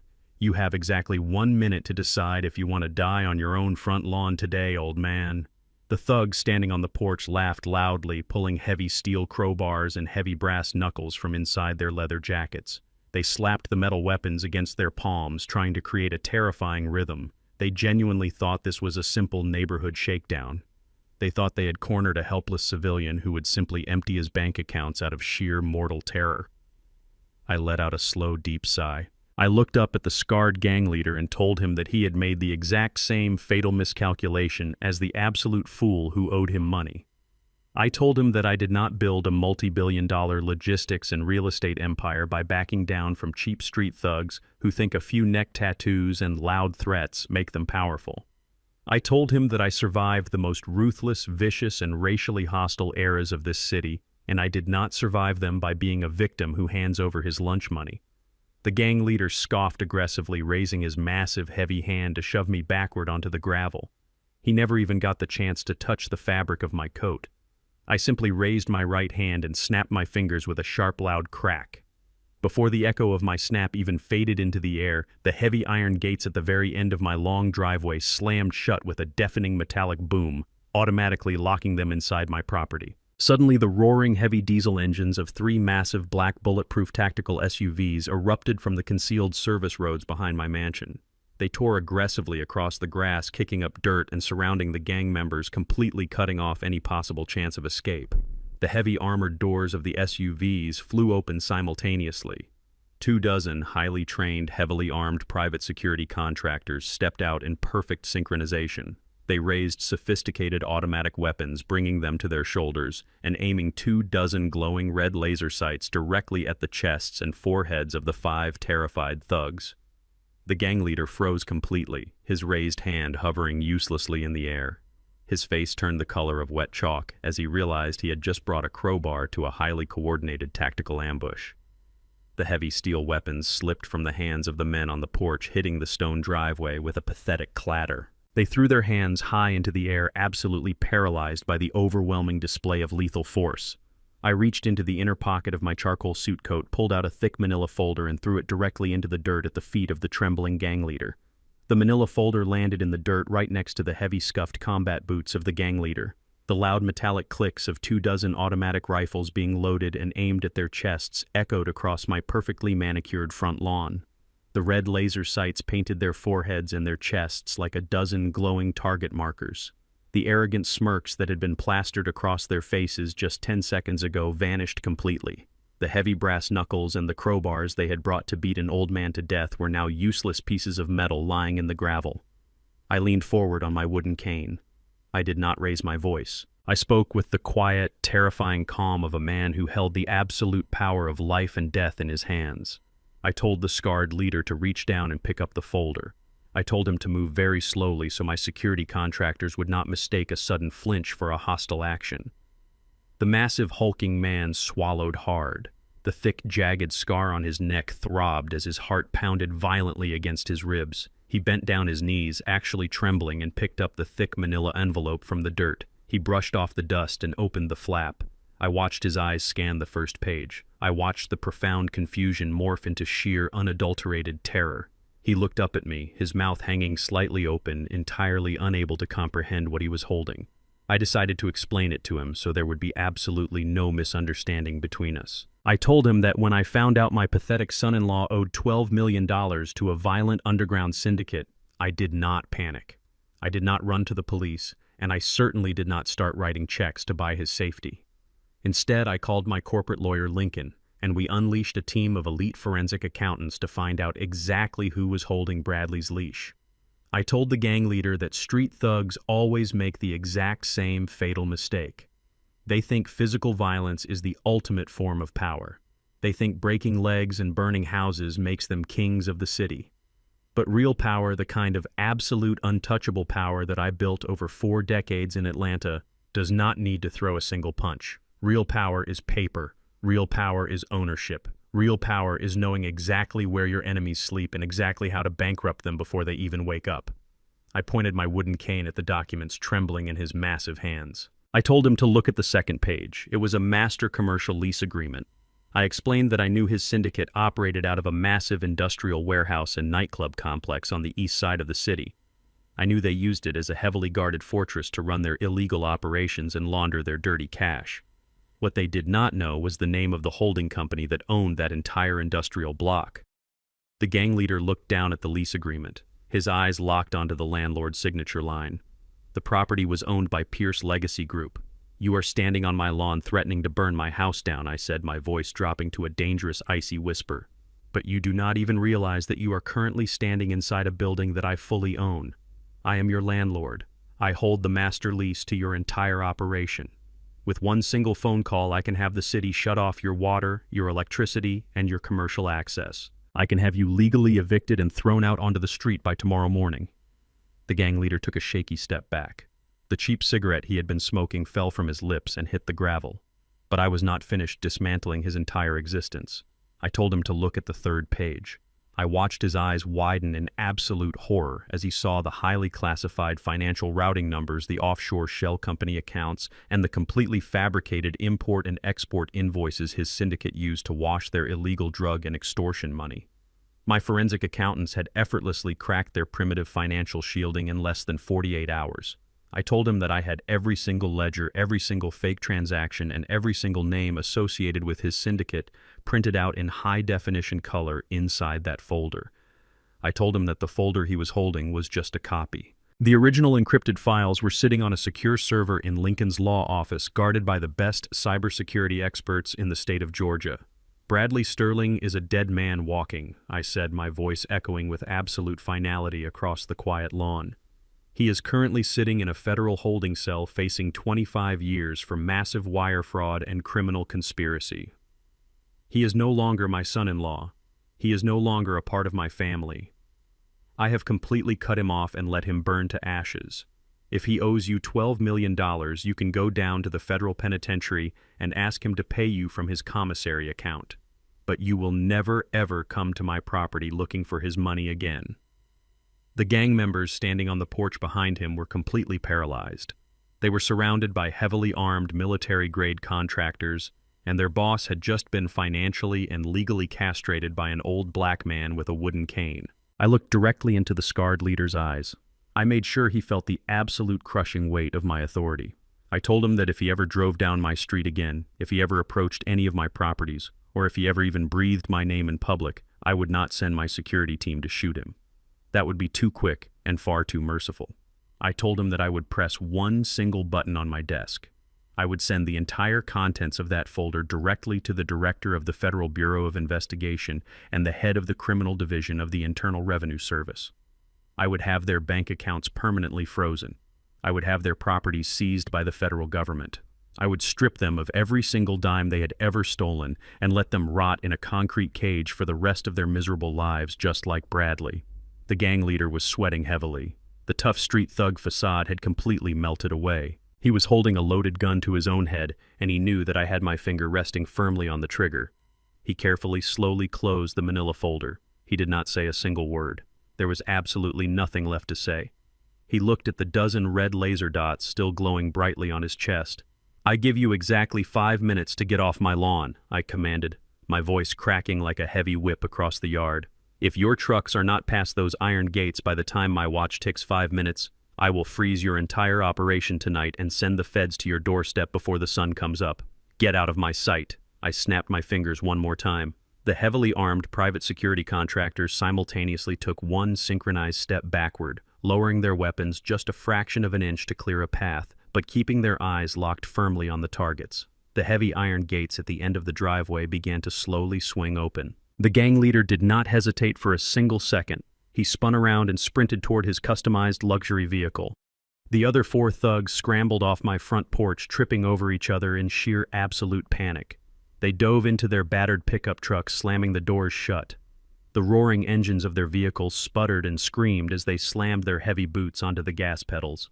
They tore down my gravel driveway, kicking up massive clouds of dust and dirt, fleeing my property like terrified rats escaping a sinking ship. I stood on the stone steps of my porch, leaning on my wooden cane, and watched them disappear down the street.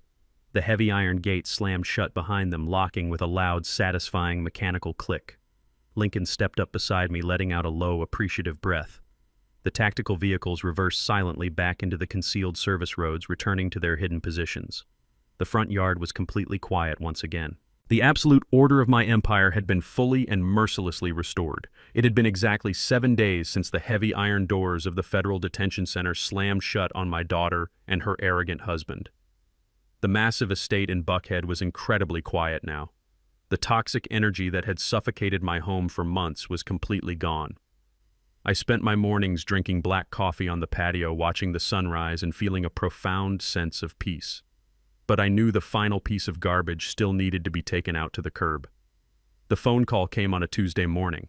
The automated voice operator announced a collect call from an inmate at the Atlanta Federal Penitentiary. I pressed the button to accept the charges. I did not say a single word. I just listened to the desperate, hyperventilating sobs echoing through the receiver. Naomi begged me to come see her. She cried that she was terrified and that she could not survive another night in a concrete cell. I told her I would be there in exactly 1 hour, and then I hung up the phone. I put on a sharp-tailored charcoal suit, the exact kind of suit I wore when negotiating multi-million-dollar logistics contracts. I wanted her to see the powerful businessman she tried to destroy, not the frail old father she thought she could easily manipulate and lock away. My driver took me to the federal facility on the outskirts of the city. The drive gave me time to reflect on the decades of sacrifice I had made for a child who ultimately viewed me as an expiring asset.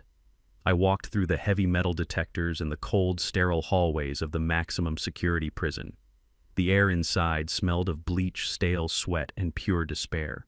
It was a place designed to break the human spirit, and I knew my daughter had a very fragile spirit built entirely on stolen money and fake prestige. I sat at a cold steel table in the center of the stark white visitation room. A heavy metal door opened on the other side of the thick, reinforced glass partition. A female guard escorted Naomi into the room. I almost did not recognize the woman walking toward me. The glamorous high society socialite was completely gone. Her expensive hair extensions were matted and tangled, falling limply around her shoulders. Her skin was pale and deeply exhausted, completely stripped of the expensive cosmetics she used to hide her ugly, treacherous soul. She was wearing a baggy, faded orange jumpsuit that swallowed her frame. Her wrists looked incredibly thin without her stolen diamond bracelets. She looked exactly like what she was, a common criminal who had finally been caught by the absolute reality of her actions. Naomi sat down heavily in the metal chair across from me. She picked up the black plastic telephone receiver with violently trembling hands. I picked up my receiver and looked her dead in the eye. She immediately launched into a hysterical, theatrical performance. She pressed her tear-stained face against the thick, reinforced glass, leaving wet smudges on the clear surface. "Dad," she sobbed, her voice cracking pitifully through the phone speaker. "Dad, you have to get me out of this place. This place is an absolute nightmare. The food is disgusting, the guards are cruel, and the other inmates are terrifying. You have to pay my bail today. I know the federal judge denied it initially because of the flight risk, but your corporate lawyers can fix this. You have the money. You can afford the best defense team in the state of Georgia. Please, Dad, I am begging you on my knees to save me." I sat perfectly still, holding the receiver, resting my other hand firmly on the handle of my wooden cane. I did not show a single ounce of pity. I did not offer a warm smile or a word of comfort. Naomi saw my blank expression and immediately shifted her tactic, trying to use the deepest emotional weapon she had left in her arsenal. She told me that I could not leave her in this concrete cage because she was my only child. She cried that she was my flesh and blood. She invoked the sacred memory of my late wife, telling me that Clarice would be absolutely heartbroken to see her little girl locked away like a caged animal. She sobbed that family is supposed to protect each other no matter what terrible mistakes are made along the way. I let her cry until she ran completely out of breath. The silence stretched between us, heavy, cold, and completely unforgiving. I leaned forward slightly and spoke directly into the receiver. My voice was steady and colder than the concrete floor beneath our feet. I told her that she lost the absolute right to speak her mother's name the very moment she stole hundreds of thousands of dollars from a cancer charity meant to save dying black women. I told her that she took the beautiful legacy of Clarice Pierce and turned it into designer handbags, luxury vehicles, and first-class vacations to tropical islands. I told her that she did not make a simple mistake. A mistake is forgetting to pay an electric bill or running a red light, plotting to drug your own father, forging fake psychiatric evaluations, and planning to lock him inside a maximum security mental ward so you can steal his real estate is not a mistake. It is calculated pure evil. Naomi shook her head wildly, denying it, blaming Bradley again, claiming she was just a weak victim who blindly followed her abusive husband. I told her to stop insulting my intelligence. I told her I heard the hidden audio recordings. I heard her complaining about my rambling stories. I heard her eagerly anticipating my forced confinement. I heard her say she could not spend another week pretending to care about me. I told her that the only thing she was actually sorry about was getting caught and losing her fake wealthy lifestyle. She did not regret the betrayal, she only regretted the severe consequences. She pressed her hands against the glass tears streaming down her face, begging for one more chance. She swore she would change. She promised she would be the devoted daughter I always wanted if I just wrote a check to get her out of that awful place. I reached inside the inner pocket of my tailored charcoal suit jacket and pulled out a single crisp legal document prepared by my lawyer Lincoln. I slid the thick paper through the narrow metal slot at the bottom of the security glass. Naomi looked down at the document, her red swollen eyes widening in absolute horror as she read the bold heading printed at the top. It was a formal legal declaration of disownment and a complete severing of all familial and financial ties. It explicitly removed her from my will, my trusts, and any future inheritance. It legally reduced her to a complete stranger. I looked into her terrified eyes one last time. I told her that she should have remembered that we were flesh and blood before she planned to pump my veins full of heavy sedatives and steal the empire I bled on the streets of Atlanta to build. I told her to sign the paper and pay the ultimate brutal price for her own boundless greed. I hung the black plastic receiver back on the heavy metal wall hook. I did not wait for her answer. I stood up, straightened my tailored jacket, turned my back on the glass partition, and walked slowly out of the visitation room. I walked back out into the bright, warm sunlight of the city, completely ignoring the hollow, agonizing echoes of my daughter's hysterical screams trapped forever behind the thick steel doors. It had been exactly 7 days since the heavy iron doors of the federal detention center slammed shut on my daughter and her arrogant husband. The massive estate in Buckhead was incredibly quiet now. The toxic energy that had suffocated my home for months was completely gone. I spent my mornings drinking black coffee on the patio, watching the sunrise and feeling a profound sense of peace. But I knew the final piece of garbage still needed to be taken out to the curb. The phone call came on a Tuesday morning. The automated voice operator announced a collect call from an inmate at the Atlanta Federal Penitentiary. I pressed the button to accept the charges. I did not say a single word. I just listened to the desperate, hyperventilating sobs echoing through the receiver. Naomi begged me to come see her. She cried that she was terrified and that she could not survive another night in a concrete cell. I told her I would be there in exactly 1 hour, and then I hung up the phone. I put on a sharp-tailored charcoal suit, the exact kind of suit I wore when negotiating multi-million-dollar logistics contracts. I wanted her to see the powerful businessman she tried to destroy, not the frail old father she thought she could easily manipulate and lock away. My driver took me to the federal facility on the outskirts of the city. The drive gave me time to reflect on the decades of sacrifice I had made for a child who ultimately viewed me as an expiring asset. I walked through the heavy metal detectors and the cold, sterile hallways of the maximum security prison. The air inside smelled of bleach, stale sweat, and pure despair. It was a place designed to break the human spirit, and I knew my daughter had a very fragile spirit built entirely on stolen money and fake prestige. I sat at a cold steel table in the center of the stark white visitation room. A heavy metal door opened on the other side of the thick, reinforced glass partition. A female guard escorted Naomi into the room. I almost did not recognize the woman walking toward me. The glamorous high society socialite was completely gone. Her expensive hair extensions were matted and tangled, falling limply around her shoulders. Her skin was pale and deeply exhausted, completely stripped of the expensive cosmetics she used to hide her ugly, treacherous soul. She was wearing a baggy, faded orange jumpsuit that swallowed her frame. Her wrists looked incredibly thin without her stolen diamond bracelets. She looked exactly like what she was, a common criminal who had finally been caught by the absolute reality of her actions. Naomi sat down heavily in the metal chair across from me.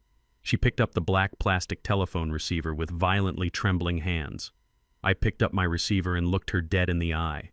She immediately launched into a hysterical theatrical performance. She pressed her tear-stained face against the thick, reinforced glass, leaving wet smudges on the clear surface. "Dad," she sobbed, her voice cracking pitifully through the phone speaker. "Dad, you have to get me out of this place. This place is an absolute nightmare. The food is disgusting. The guards are cruel and the other inmates are terrifying. You have to pay my bail today. I know the federal judge denied it initially because of the flight risk, but your corporate lawyers can fix this. You have the money. You can afford the best defense team in the state of Georgia. Please, Dad, I am begging you on my knees to save me." I sat perfectly still, holding the receiver, resting my other hand firmly on the handle of my wooden cane. I did not show a single ounce of pity. I did not offer a warm smile or a word of comfort. Naomi saw my blank expression and immediately shifted her tactic, trying to use the deepest emotional weapon she had left in her arsenal. She told me that I could not leave her in this concrete cage because she was my only child. She cried that she was my flesh and blood. She invoked the sacred memory of my late wife, telling me that Clarice would be absolutely heartbroken to see her little girl locked away like a caged animal. She sobbed that family is supposed to protect each other no matter what terrible mistakes are made along the way. I let her cry until she ran completely out of breath. The silence stretched between us, heavy, cold, and completely unforgiving. I leaned forward slightly and spoke directly into the receiver. My voice was steady and colder than the concrete floor beneath our feet.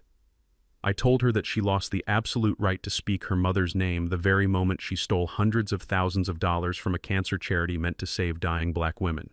I told her that she took the beautiful legacy of Clarice Pierce and turned it into designer handbags, luxury vehicles, and first-class vacations to tropical islands. I told her that she did not make a simple mistake. A mistake is forgetting to pay an electric bill or running a red light.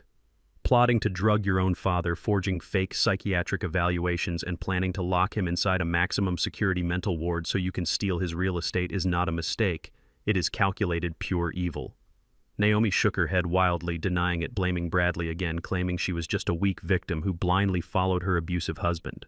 I told her to stop insulting my intelligence. I told her I heard the hidden audio recordings. I heard her complaining about my rambling stories. I heard her eagerly anticipating my forced confinement. I heard her say she could not spend another week pretending to care about me. I told her that the only thing she was actually sorry about was getting caught and losing her fake wealthy lifestyle. She did not regret the betrayal, she only regretted the severe consequences. She pressed her hands against the glass tears streaming down her face, begging for one more chance. She swore she would change. She promised she would be the devoted daughter I always wanted if I just wrote a check to get her out of that awful place. I reached inside the inner pocket of my tailored charcoal suit jacket and pulled out a single, crisp legal document prepared by my lawyer Lincoln. I slid the thick paper through the narrow metal slot at the bottom of the security glass. Naomi looked down at the document, her red, swollen eyes widening in absolute horror as she read the bold heading printed at the top. It was a formal legal declaration of disownment and a complete severing of all familial and financial ties. It explicitly removed her from my will, my trusts, and any future inheritance. It legally reduced her to a complete stranger. I looked into her terrified eyes one last time. I told her that she should have remembered that we were flesh and blood before she planned to pump my veins full of heavy sedatives and steal the empire I bled on the streets of Atlanta to build. I told her to sign the paper and pay the ultimate brutal price for her own boundless greed. I hung the black plastic receiver back on the heavy metal wall hook. I did not wait for her answer. I stood up, straightened my tailored jacket, turned my back on the glass partition, and walked slowly out of the visitation room. I walked back out into the bright, warm sunlight of the city, completely ignoring the hollow, agonizing echoes of my daughter's hysterical screams trapped forever behind the thick steel doors. The quiet peace of my Buckhead estate was a welcome comfort after the emotional storm of cutting off my only daughter, but the grand finale of my absolute vengeance had not yet concluded. Naomi was weeping in a concrete cell, completely stripped of her designer identity, but her arrogant husband, Bradley Sterling, still harbored a dangerous delusion. He was sitting in the Federal Holding Center, desperately clinging to the belief that his country club pedigree, his smooth vocabulary, and his pale skin would somehow grant him a miraculous escape. Men like Bradley have gone their entire lives failing upward, protected by a society that constantly cushions their falls. He genuinely believed he could simply charm a judge or hire a miracle worker to twist the law in his favor. I decided it was time to teach him a permanent lesson about the brutal, unforgiving nature of real power. When you build an untouchable commercial empire from the dirt of Atlanta, you do not just accumulate money. You accumulate massive, undeniable gravity. I called my oldest friend and corporate lawyer Lincoln into my study and poured us both a glass of dark-aged bourbon. I told Lincoln that I wanted to ensure Bradley felt the absolute crushing weight of the justice system without a single protective shield. The federal government had already frozen all of Bradley's personal and corporate bank accounts under the grand jury indictment for massive wire fraud and elder abuse. He had absolutely zero liquid cash. But desperate men will promise future equity, they will promise favors, and they will lie through their teeth to secure high-powered legal defense. I was not going to leave anything to chance. Lincoln smiled his signature cold, predatory smile and went to work. He did not do anything illegal. We did not have to break a single law to completely suffocate Bradley's legal options. Lincoln simply made a series of quiet, polite phone calls to every single top-tier criminal defense firm in the state of Georgia. The message was incredibly simple and devastatingly effective. Lincoln politely informed the managing partners that Bradley Sterling had attempted to steal from the Pierce Legacy Group and had conspired to lock me in a psychiatric ward.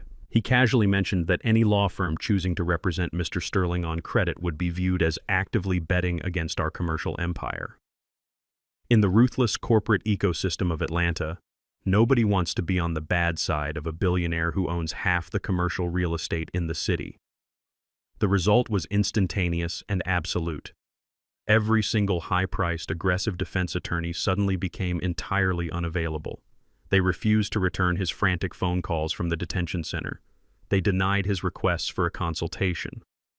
Bradley, the arrogant hedge fund manager who used to brag about having the best lawyers on speed dial, was completely blacklisted by his own elite circle.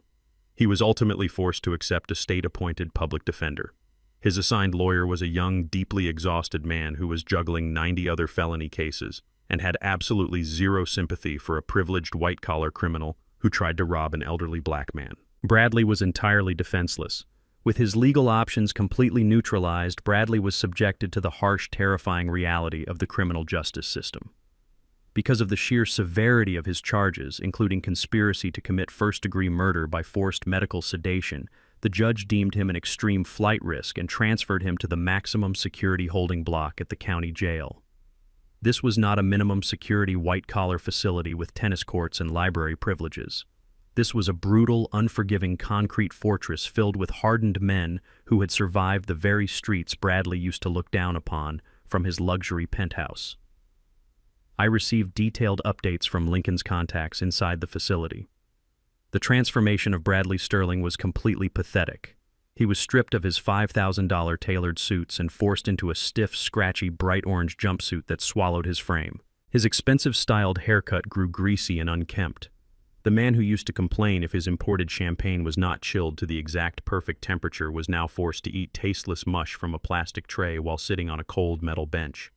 The sensory overload of the maximum security block completely broke his fragile mind. The constant echoing shouts, the slamming of heavy steel doors, the harsh fluorescent lights that never turned off, and the terrifying proximity to violent inmates shattered his arrogant superiority complex into a million jagged pieces. He spent his nights huddled on a thin, terrible mattress, jumping at every single shadow, completely paralyzed by the fear of the men around him. He learned very quickly that his prep school vocabulary and his condescending attitude meant absolutely nothing when you are locked in a cage. Weeks dragged on, turning into months as the federal prosecutors built an impenetrable case against him. Bradley aged 10 years in the span of 3 months. The crushing anxiety and the complete isolation eroded his sanity. He had no visitors. His former high society friends acted like he never even existed. The violent loan sharks he still owed $12 million to were waiting patiently for him to be transferred to the general prison population, so they could finally collect their debt in blood. He was a man standing on the edge of a massive cliff, just waiting for the wind to push him over. Finally, the crisp autumn morning of his official sentencing hearing arrived. I put on my best custom-tailored suit. It was a deep charcoal gray paired with a crisp white shirt and a solid burgundy tie. I looked like the absolute embodiment of untouchable authority.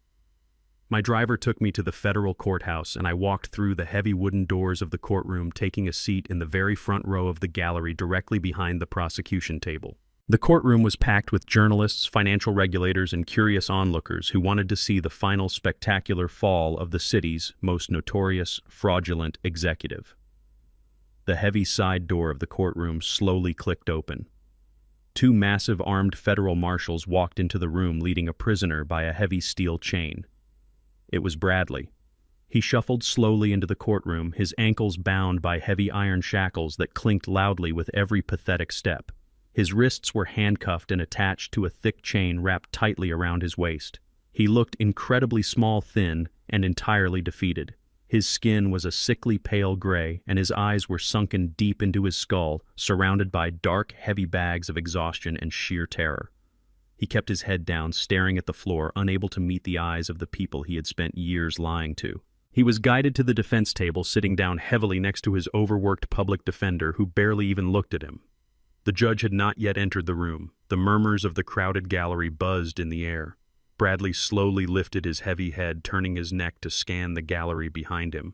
He was searching the crowd, looking for a single sympathetic face, looking for a miracle, looking for any sign that his miserable life was not completely over.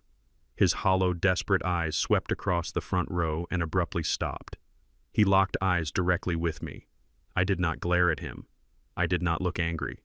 I sat perfectly straight, resting my hands calmly on the handle of my wooden cane.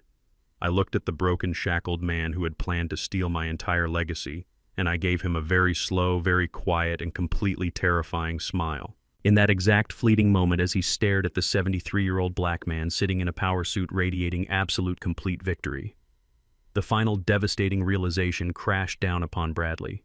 He suddenly understood the true nature of the game we had been playing for the last 3 months. He realized that when he thought he was brilliantly manipulating a confused, vulnerable old sheep, he had actually been actively lured into a perfectly designed trap by a patient, calculating wolf. He realized he had never once been the hunter. He had always been the prey. The heavy wooden doors of the federal courtroom swung shut, sealing the fate of the 2 people sitting at the defense table. The room was packed to absolute capacity. Journalists, local business leaders, and curious onlookers filled every single wooden bench waiting to see the final chapter of the most notorious financial betrayal in Atlanta history. I sat in the front row wearing a perfectly tailored dark charcoal suit, resting my hands calmly on my wooden cane. A few feet away from me sat my daughter Naomi and her husband Bradley.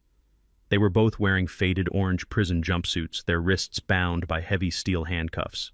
They looked completely unrecognizable. The arrogant hedge fund manager and the spoiled high society wife had been entirely erased, leaving behind two hollow, terrified shells waiting for the final swing of the executioner's axe. The bailiff ordered the courtroom to rise as the federal judge took her seat at the high mahogany bench.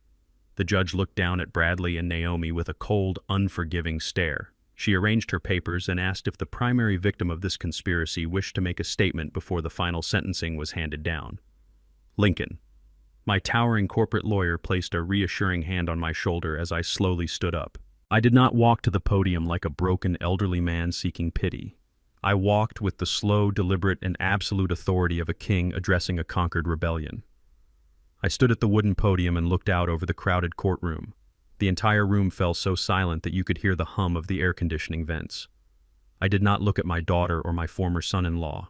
I looked directly at the judge, and I spoke with a deep, resonant voice that carried the weight of 40 hard years. I told the court that I was born in a time and a place where a black man was not supposed to own anything, let alone a multi-million-dollar commercial real estate empire. I told them that I built my legacy with calloused hands bleeding on the loading docks and fighting through a system that was specifically designed to keep me at the absolute bottom. I built my company alongside my beautiful late wife, Clarice, so that our family would never have to beg for a seat at the table. We gave our daughter a life of unimaginable privilege. We gave her the world. And in return, she brought a parasite into our home and conspired to strip me of my wealth, my dignity, and my freedom. I explained to the silent courtroom that Bradley and Naomi did not just commit a financial crime. They committed a profound moral atrocity. They weaponized the medical system, plotting to drug me and lock me inside a maximum security psychiatric ward just so they could liquidate my assets and pay off millions of dollars in violent underground debts. They smiled in my face, ate dinner at my table, and counted down the minutes until my heart would supposedly stop beating. I leaned forward, resting my hands on the podium, making sure my next words echoed in the nightmares of the two prisoners sitting behind me. I told the judge that I was not standing here asking for justice because my heart was broken. My heart healed the exact moment I realized I was dealing with predators instead of family. I told the court that I was standing here to ensure that these two individuals were completely and permanently removed from society. They thought they were the apex predators hunting a weak old man. They thought my quiet patience was stupidity, but they forgot that wisdom is forged in silence, and a quiet man is always the deadliest person in the room. I asked the judge to show them the exact same level of mercy they showed me when they planned my funeral over a cup of morning coffee. Absolute zero.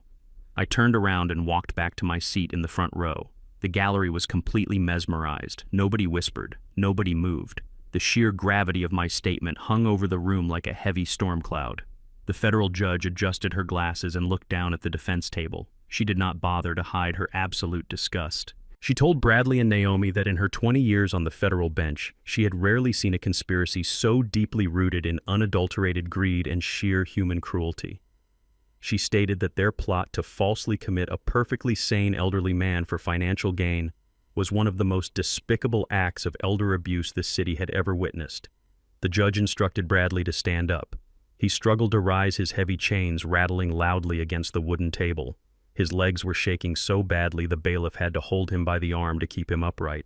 The judge handed down his sentence without a single ounce of hesitation.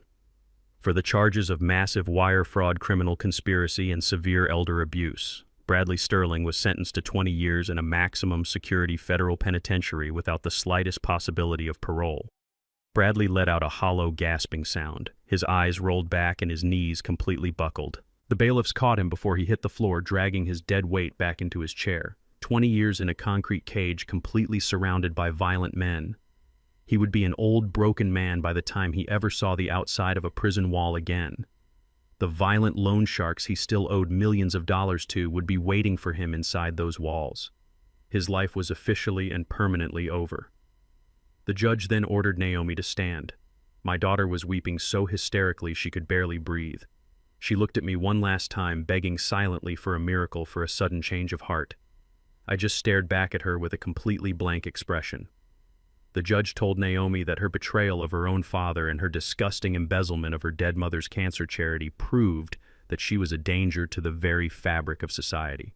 For her direct role in the conspiracy and the financial fraud, Naomi Sterling was sentenced to 12 years in federal prison. Naomi let out a blood-curdling scream that pierced the silent courtroom.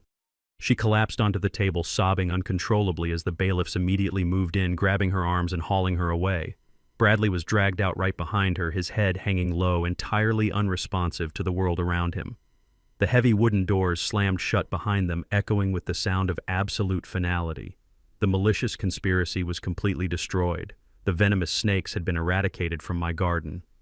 I walked out of the federal courthouse with Lincoln walking closely by my side. The bright Atlanta sun was shining high in the clear blue sky. The air felt incredibly crisp and clean. We walked down the wide concrete steps toward my waiting armored sedan. Reporters were shouting questions from behind the security barricades, but I ignored them completely. I had won the war. I had protected my empire, and I had sent the traitors to their rightful graves. I climbed into the back seat of the luxury car, and the driver slowly pulled away from the chaotic courthouse. Lincoln poured us both a small glass of sparkling water, toasting to a flawless legal victory. I clinked my glass against his, but as I looked out the tinted window at the sprawling city skyline, a sudden heavy realization washed over me. I had successfully protected the massive multi-billion-dollar logistics and real estate empire that Clarice and I had bled to build. Every warehouse, every high-rise building, and every single bank account was completely secure. But as I sat in the quiet luxury of my car, an immense cold void opened up deep inside my chest. My daughter was gone forever, locked in a federal cage. My wife was resting in the cemetery. I was a 73-year-old king sitting alone on a massive throne of gold and concrete. I had eliminated all my enemies, but I had also eliminated my entire bloodline. I looked down at my rough, calloused hands, and a terrifying question echoed in the empty silence of my mind. The empire was safe today, but when my time finally comes, who on earth is going to inherit this massive kingdom? Sitting in the quiet luxury of my armored sedan as it pulled away from the federal courthouse, I felt the crushing weight of a hollow victory. I had successfully protected the massive multi-billion-dollar logistics and real estate empire that Clarice and I had bled to build. I had sent my treacherous daughter and her arrogant husband to federal prison for the rest of their miserable lives. But as I looked out the tinted window at the sprawling Atlanta skyline, an immense cold void opened up deep inside my chest. I was a 73-year-old king sitting entirely alone on a massive throne of gold and concrete. I had eliminated all my enemies, but I had also seemingly eliminated my entire bloodline. The empire was completely safe today, but when my time finally comes, who on earth is going to inherit this massive kingdom? That night I sat in my high-security penthouse staring out at the city lights, and a deeply buried memory surfaced in the quiet darkness. Naomi was not my only child. Clarice and I had a son first. His name was Andre. He was a good man, a hard-working, honest man, but he was tragically taken from us in a terrible highway accident nearly 15 years ago. He left behind a young boy named Malik. After my beautiful wife, Clarice, passed away, my heart was completely broken. I retreated deep into my corporate work and let Naomi handle all the personal family matters. Naomi told me that Malik's mother wanted a clean break from our family because the memories were just too painful. Naomi told me they moved out of state and explicitly asked for absolutely no contact. I was drowning in my own blinding sorrow, and I foolishly believed her. But after watching my daughter betray me in the most evil way imaginable, I realized I could not trust a single word she had ever spoken. I immediately called my corporate lawyer Lincoln and ordered a quiet, comprehensive background investigation. The truth Lincoln uncovered the next morning made my blood boil hotter than it ever had before. Naomi had lied to both of us. She had maliciously intercepted my letters to Malik. She had quietly canceled the generous college trust fund I had set up for him, claiming to the bank that my business was bankrupt. She systematically drove my only biological grandson away so she could ensure she was the sole undisputed heir to the massive Pierce legacy. When Lincoln handed me the file detailing Malik's life, I sat in my office and wept. I am a man who did not shed a single tear when I sent my own daughter to a federal penitentiary, but reading about the struggles of my grandson broke me entirely. Malik had to work grueling night shifts at a warehouse to pay for his mother's hospital bills. She passed away 3 years ago because they could not afford the premium health care that I could have provided with a single simple signature. Naomi knew all of this. She knew they were suffering, and she deliberately let them drown to protect her future wealth. The very next morning, I did not send a lawyer or a representative. I told my private driver to stay at the penthouse. I drove myself in my old reliable pickup truck, navigating the busy highways toward the deep industrial outskirts of Atlanta. I drove into a rough working-class neighborhood where the glossy glass towers of corporate wealth completely disappeared, replaced by cracked asphalt chain-link fences and the heavy smell of exhaust fumes. I pulled into the gravel lot of a small, independent auto repair shop. It was not a fancy corporate dealership. It was a gritty, hard-working garage filled with dismantled engines and the loud, rhythmic banging of heavy metal. I stepped out of my truck into the sweltering afternoon heat. I walked slowly into the dark bay of the garage. There were 3 cars lifted on heavy hydraulic hoists. Underneath a battered sedan, I saw a pair of heavy work boots and legs covered in dark grease stains. I stood there and waited, leaning quietly on my wooden cane. A moment later, a young black man slid out from under the car on a wooden creeper. He stood up, wiping his thick hands on a stained red shop rag. My breath caught heavily in my throat. It was exactly like looking into a mirror that reached 50 years into the past. Malik was 25 years old now. He was tall, broad-shouldered, and carried the exact same fierce, independent posture his father Andre used to have. His face was a perfect, beautiful blend of my late son and my wife Clarice. But what struck me the most were his hands. They were heavily calloused, bruised, and stained with dark motor oil. They were the hands of a man who worked for every single dollar he earned. He did not have the soft, manicured fingers of a privileged country club kid. He had the rough hands of a true builder. Malik looked at me. He did not look confused or surprised. He knew exactly who I was. The bright, welcoming smile he usually gave to his customers instantly vanished, replaced by a cold, defensive wall of pure ice. He tossed the red rag onto a metal workbench and took a cautious step toward me. He did not call me grandfather. He did not ask how I was doing. He looked at my expensive clothes and my wooden cane and told me in a flat tone that the shop was currently closed to new customers. I kept my voice incredibly calm and highly respectful. I told him I was not there for an oil change. I told him I came to see my grandson. Malik let out a harsh, bitter laugh that echoed loudly off the cinder block walls. He told me I was about 15 years too late. He said Naomi made it perfectly clear after his father died that the Pierce family considered him and his mother a massive financial burden. He told me Naomi came to their small apartment years ago and threatened his grieving mother with expensive corporate lawyers if they ever tried to contact me for money. I felt a sickening knot twist deep in my stomach. My own daughter had used my name and my power to terrorize a grieving widow and a fatherless child. She had painted me as a ruthless, cold-hearted billionaire who wanted absolutely nothing to do with his own flesh and blood. Malik looked me dead in the eye and told me he did not need my sudden charity. He told me he built his life and his business with his own 2 hands. He said he worked 3 exhausting jobs to keep the lights on when his mother got sick, and he never once asked for a single handout from the wealthy man sitting in his downtown mansion. He spoke with such intense raw pride and fierce anger that I could not even be mad at him. I was actually profoundly proud of the young man standing in front of me. He possessed the exact same unbreakable spirit that helped me survive the brutal streets of Atlanta decades ago. He was a true Pierce through and through. I knew that arguing with him would be completely useless. A man who has built heavy walls out of deep pain and betrayal does not tear them down just because you suddenly show up and say you are sorry.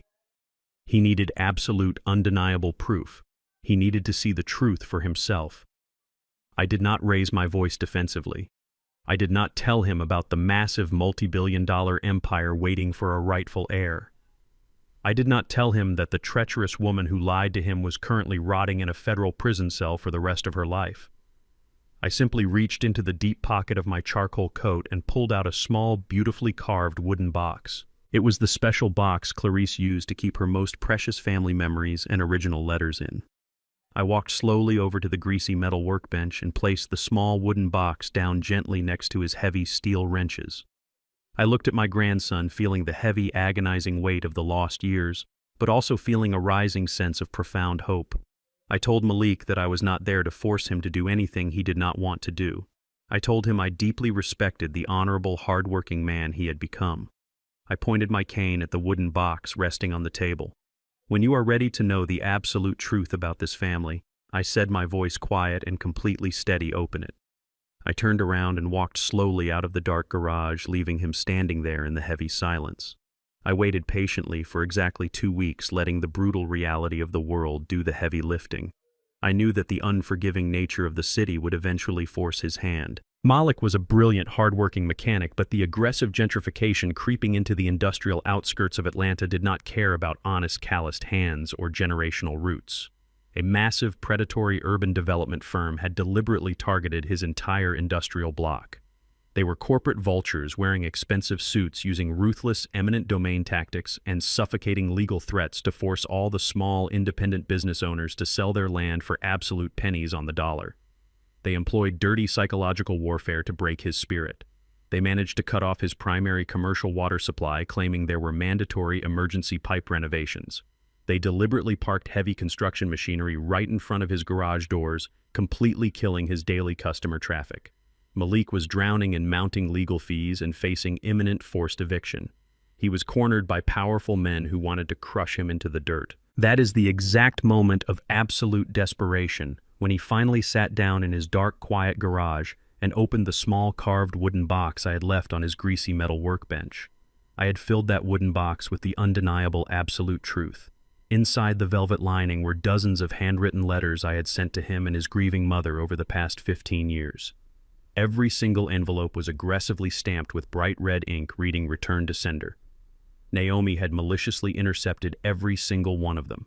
I included the official certified bank records showing the massive multi-million-dollar college trust fund I had established for him the very day he was born. Right behind those documents were the forged withdrawal slips that Naomi had used to completely drain and cancel that entire account just days after my wife passed away.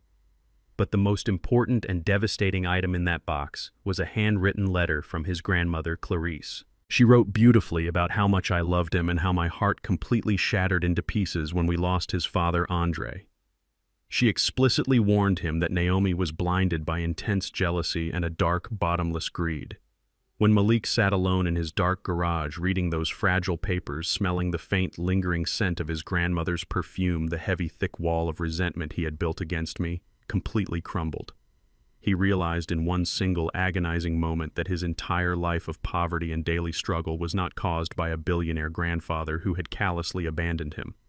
His suffering had been meticulously orchestrated by a treacherous aunt who wanted the entire financial pie strictly for herself. The burning anger he had directed at me for 15 years instantly shifted and locked onto the true villain of his life. The very next morning, my private executive secretary buzzed my intercom at the top floor of the Obsidian Holdings Tower. She told me a young man wearing a faded canvas work jacket and heavy boots was standing in the pristine marble lobby demanding to see me. I told her to bypass all security protocols and send him up to my office immediately. When Malik walked into my massive corner office, he looked around at the towering glass windows, the imported luxury leather furniture, and the breathtaking panoramic view of the Atlanta skyline. The sheer immense scale of my hidden wealth was finally hitting him. But he was not intimidated. He did not shrink back or cower like a beggar.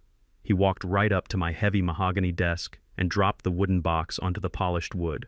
He looked me dead in the eye, completely fearless.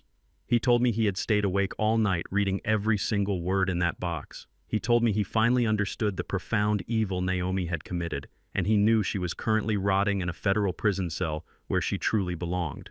Then he took a deep, heavy breath and laid out his current desperate situation.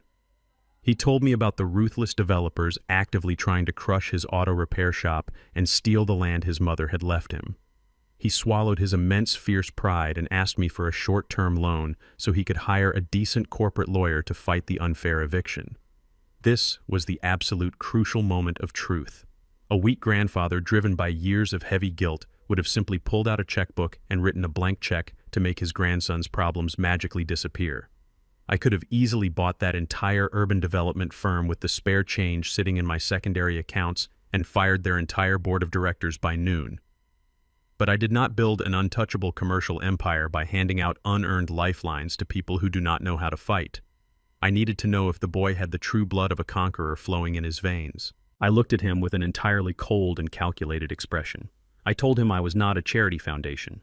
I told him I would not give him a single dime of my money to pay off a corporate bully. Malik clenched his jaw tightly, his large fists tightening at his sides. I saw the flash of hot anger in his eyes. I told him that if I bought his freedom today, he would just remain a slave to a different master tomorrow. I told him that if he wanted to survive in this ruthless city, he needed to learn how to fight like a titan instead of acting like a victim.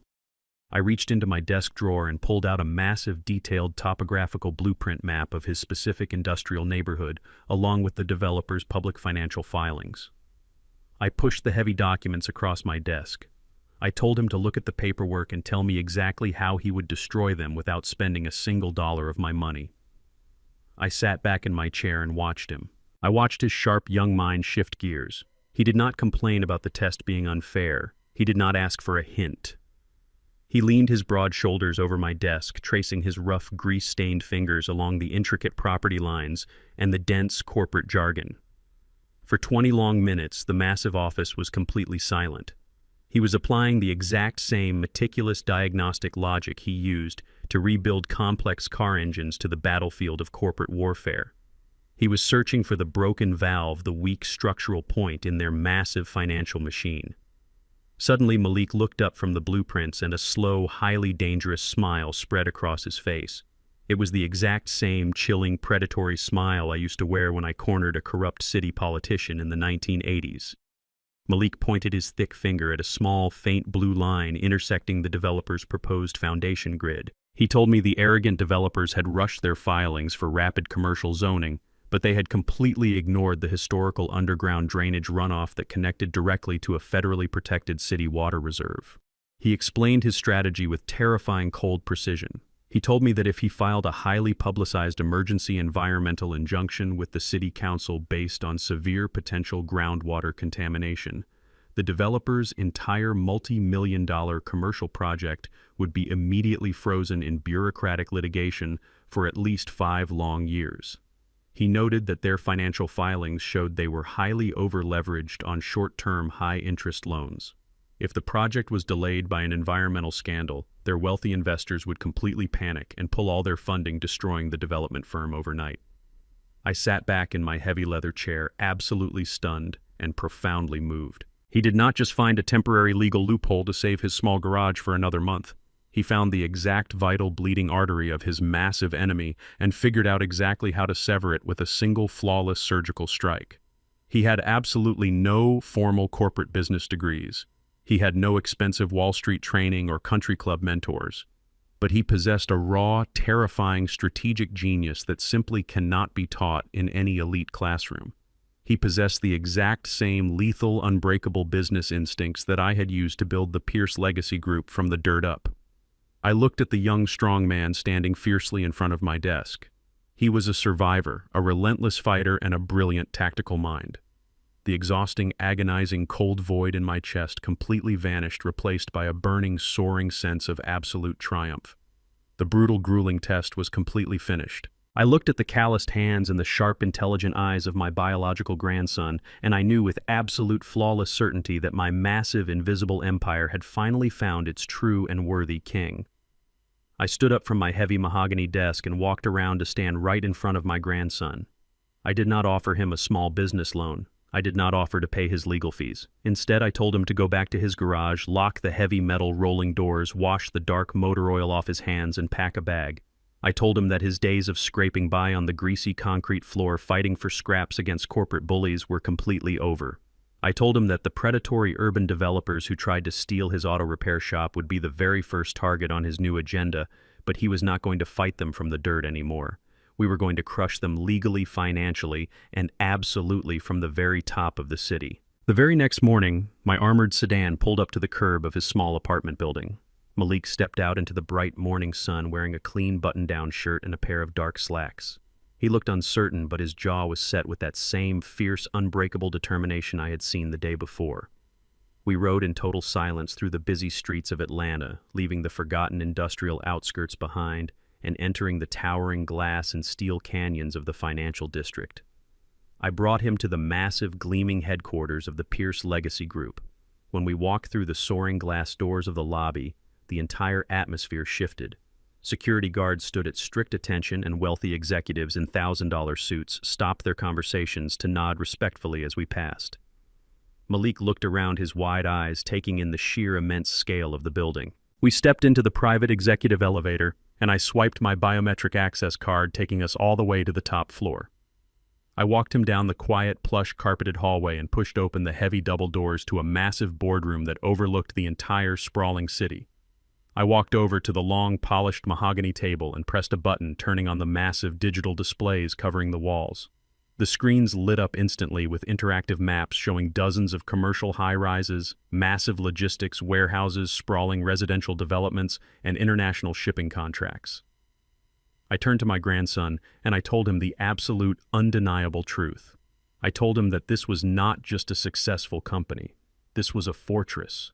This was a massive, untouchable empire built by black hands in a city that originally wanted to see those exact same hands in iron chains. I explained to him that in this country, immense wealth is rarely kept in black families for more than a single generation. Usually the second or third generation gets far too comfortable, lazy, and deeply entitled. They forget the brutal, agonizing sacrifices of their ancestors. They let greedy vultures like his Uncle Bradley infiltrate the family and bleed the empire completely dry. I told Malik that he was the ultimate cure to that toxic disease. He knew exactly what it meant to starve. He knew what it meant to struggle desperately to pay a simple medical bill. Because he knew the bitter, agonizing taste of poverty, he would never ever take this massive fortune for granted. I pointed at the glowing screens and told him that every single building belonged to our bloodline, and now it was all going to belong to him. Malik was completely speechless. The astronomical weight of his true inheritance crashed down upon his broad shoulders, but it did not crush him. It ignited a massive, roaring fire deep inside his soul. The transition of absolute power began that very afternoon. I did not just hand him the keys to the kingdom and walk away to retire. A crown that is simply given is a crown that is easily stolen by the first ambitious snake that comes along. I made him earn every single inch of his new authority. For the next 6 months, Malik lived and breathed the Pierce Legacy Group. He traded his heavy canvas work jackets for custom-tailored charcoal suits, but he absolutely refused to soften his calloused hands. My oldest friend and corporate lawyer Lincoln took Malik entirely under his wing. Lincoln was absolutely ruthless with his daily training. He locked Malik in a quiet conference room for hours, going over the dense fine print of complex corporate mergers. Lincoln taught my grandson the ruthless, complex language of corporate law. He taught him how to read the hidden traps in a contract, how to leverage massive tax liabilities, and how to completely ruin a corrupt competitor without ever leaving a single fingerprint behind. I taught him the philosophy of absolute power. I taught him that real wealth is not about buying expensive sports cars or showing off at elite country clubs to impress people who secretly hate you. Real wealth is about quiet control. It is about extreme patience, deep, unshakable loyalty, and knowing exactly when to strike your enemies. Malik absorbed every single brutal lesson like a starving man sitting at a royal feast. He possessed a terrifying natural instinct for high-level business strategy. When we sat in high-level executive meetings with arrogant bankers who tried to use complicated financial jargon to confuse him, Malik would lean forward, resting his large calloused hands on the glass table and completely deconstruct their financial models in a matter of minutes. He commanded absolute respect not because he happened to share my last name, but because of his undeniable sharp intelligence and his fierce, unapologetic presence. He immediately fired the lazy executives who had grown comfortable and complacent under my daughter's previous toxic influence. He promoted hardworking, loyal employees who actually understood the grueling daily grind. He breathed massive, fresh life into the entire corporate structure. I watched him exact his flawless revenge on the urban developers who had tried to steal his auto shop. He used the massive capital of Pierce Legacy Group to quietly and completely buy out the commercial bank loans of those exact developers. He became their primary debt holder overnight. Then he legally foreclosed on their properties, bankrupting the very men who had tried to intimidate him into the dirt. It was a flawless, brutal victory, and he executed it with the calm, steady hand of a seasoned veteran. The executives in the city quickly learned a very harsh lesson. The Pierce Empire was not fading away with an old, tired man.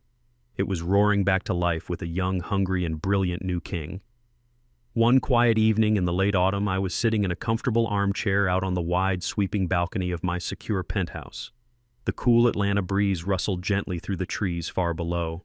The city lights sparkled like a massive ocean of diamonds stretching out into the dark, endless horizon.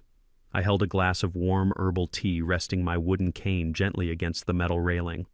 Through the large sliding glass doors, I could see straight into the massive home office.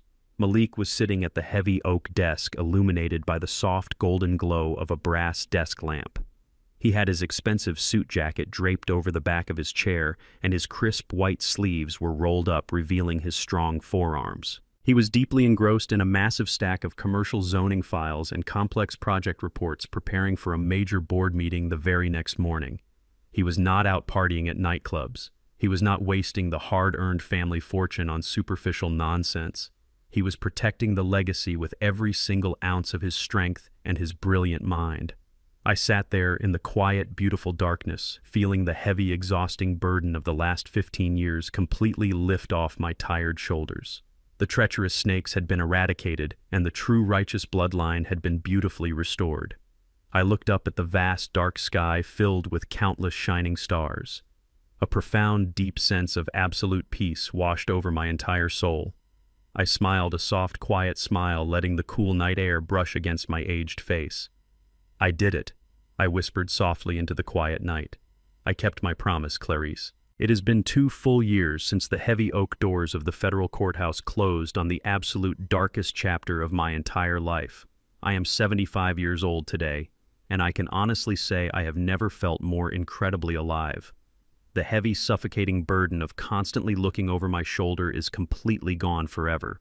I no longer have to hunch my back, lean heavily on a wooden cane, or pretend that my sharp mind is slowly slipping away into a dark fog. I wake up every single morning and I walk with my spine perfectly straight and my head held incredibly high.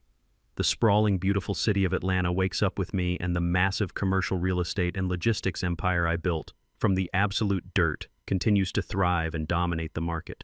But I am no longer the tired man sitting at the head of the heavy mahogany boardroom table. I am simply a man enjoying the quiet, beautiful peace he fought so desperately to secure. Far away from the gleaming glass towers and the plush executive suites of my corporate headquarters, the 2 treacherous people who tried to destroy my life are living the exact nightmare they maliciously designed for me. Bradley and Naomi are locked deep inside the unforgiving, freezing concrete walls of the federal penitentiary. They have absolutely no access to luxury leased vehicles, expensive designer clothes, or exclusive high society galas. They spend their miserable days wearing faded, stiff orange jumpsuits, eating tasteless mush from scratched plastic trays, and answering to the harsh metallic sounds of heavy steel doors slamming shut. I heard through my corporate lawyers that Naomi tried to send me a desperate handwritten letter late last year, weeping for forgiveness and begging for a small cash deposit into her prison commissary account. I told my security staff to throw it directly into the shredder unopened. You cannot willingly poison the well and then drop to your knees begging for a drink of water when you are dying of thirst. They made their calculated evil choices, and now they get to live with the brutal, agonizing consequences of their bottomless greed for the rest of their natural lives. While the traitors rot in the dark shadows of a prison cell, my biological grandson Malik is shining brighter than I ever could have possibly imagined. He took the absolute reins of the Pierce Legacy Group and drove our family company to unprecedented astronomical heights. He aggressively expanded our commercial real estate portfolio across the entire state of Georgia. But more importantly, he launched a massive multi-million-dollar funding initiative to support and elevate young, hardworking Black entrepreneurs in the very same rough working-class neighborhoods where he grew up scraping by. Malik never forgot his humble roots. He still has those rough, calloused hands, and he still treats every single employee from the night shift janitor to the senior vice president with the exact same deep, unwavering respect. He is a true honorable king who leads his people with absolute integrity and flawless vision. Seeing him thrive and conquer the business world fills my tired soul with a massive, overwhelming joy. The beautiful, sacred legacy of my late wife Clarice is completely and permanently safe in his strong, capable hands. I spend my quiet, peaceful days sitting on the wide, sunny balcony of my high-security penthouse, watching the bustling, energetic city far below my feet. I drink my dark black coffee. I read my favorite books, and I smile a genuine warm smile. The absolute power of patient wisdom and quiet dignity entirely crushed the malicious forces of bottomless greed. I survived the brutal racist storms of my youth, and I survived the treacherous, deadly betrayal of my own blood. I am Donovan Pierce, and my story is a testament to the unbreakable spirit of a man who refuses to be a victim. Blood makes you related, but greed makes you a stranger. I spent my life building an empire from the ground up, believing that providing everything for my daughter would earn her love. Instead, it bred a dangerous entitlement. When they looked at me, they did not see a father, they saw an expiring asset. But wisdom is forged in silence, and a quiet man is always the deadliest in the room. Never apologize for protecting what you built. Respect must be earned even by your own blood, and treachery should never go unpunished. True legacy belongs only to the honorable. Did you find this story empowering and completely satisfying? Have you ever had to walk away from toxic, treacherous family members to permanently protect your own peace and personal dignity? Let me know your thoughts and tell me exactly which city you are watching from in the comments section below. Please hit the like button and subscribe to the channel for more incredible life stories. See you in the next video.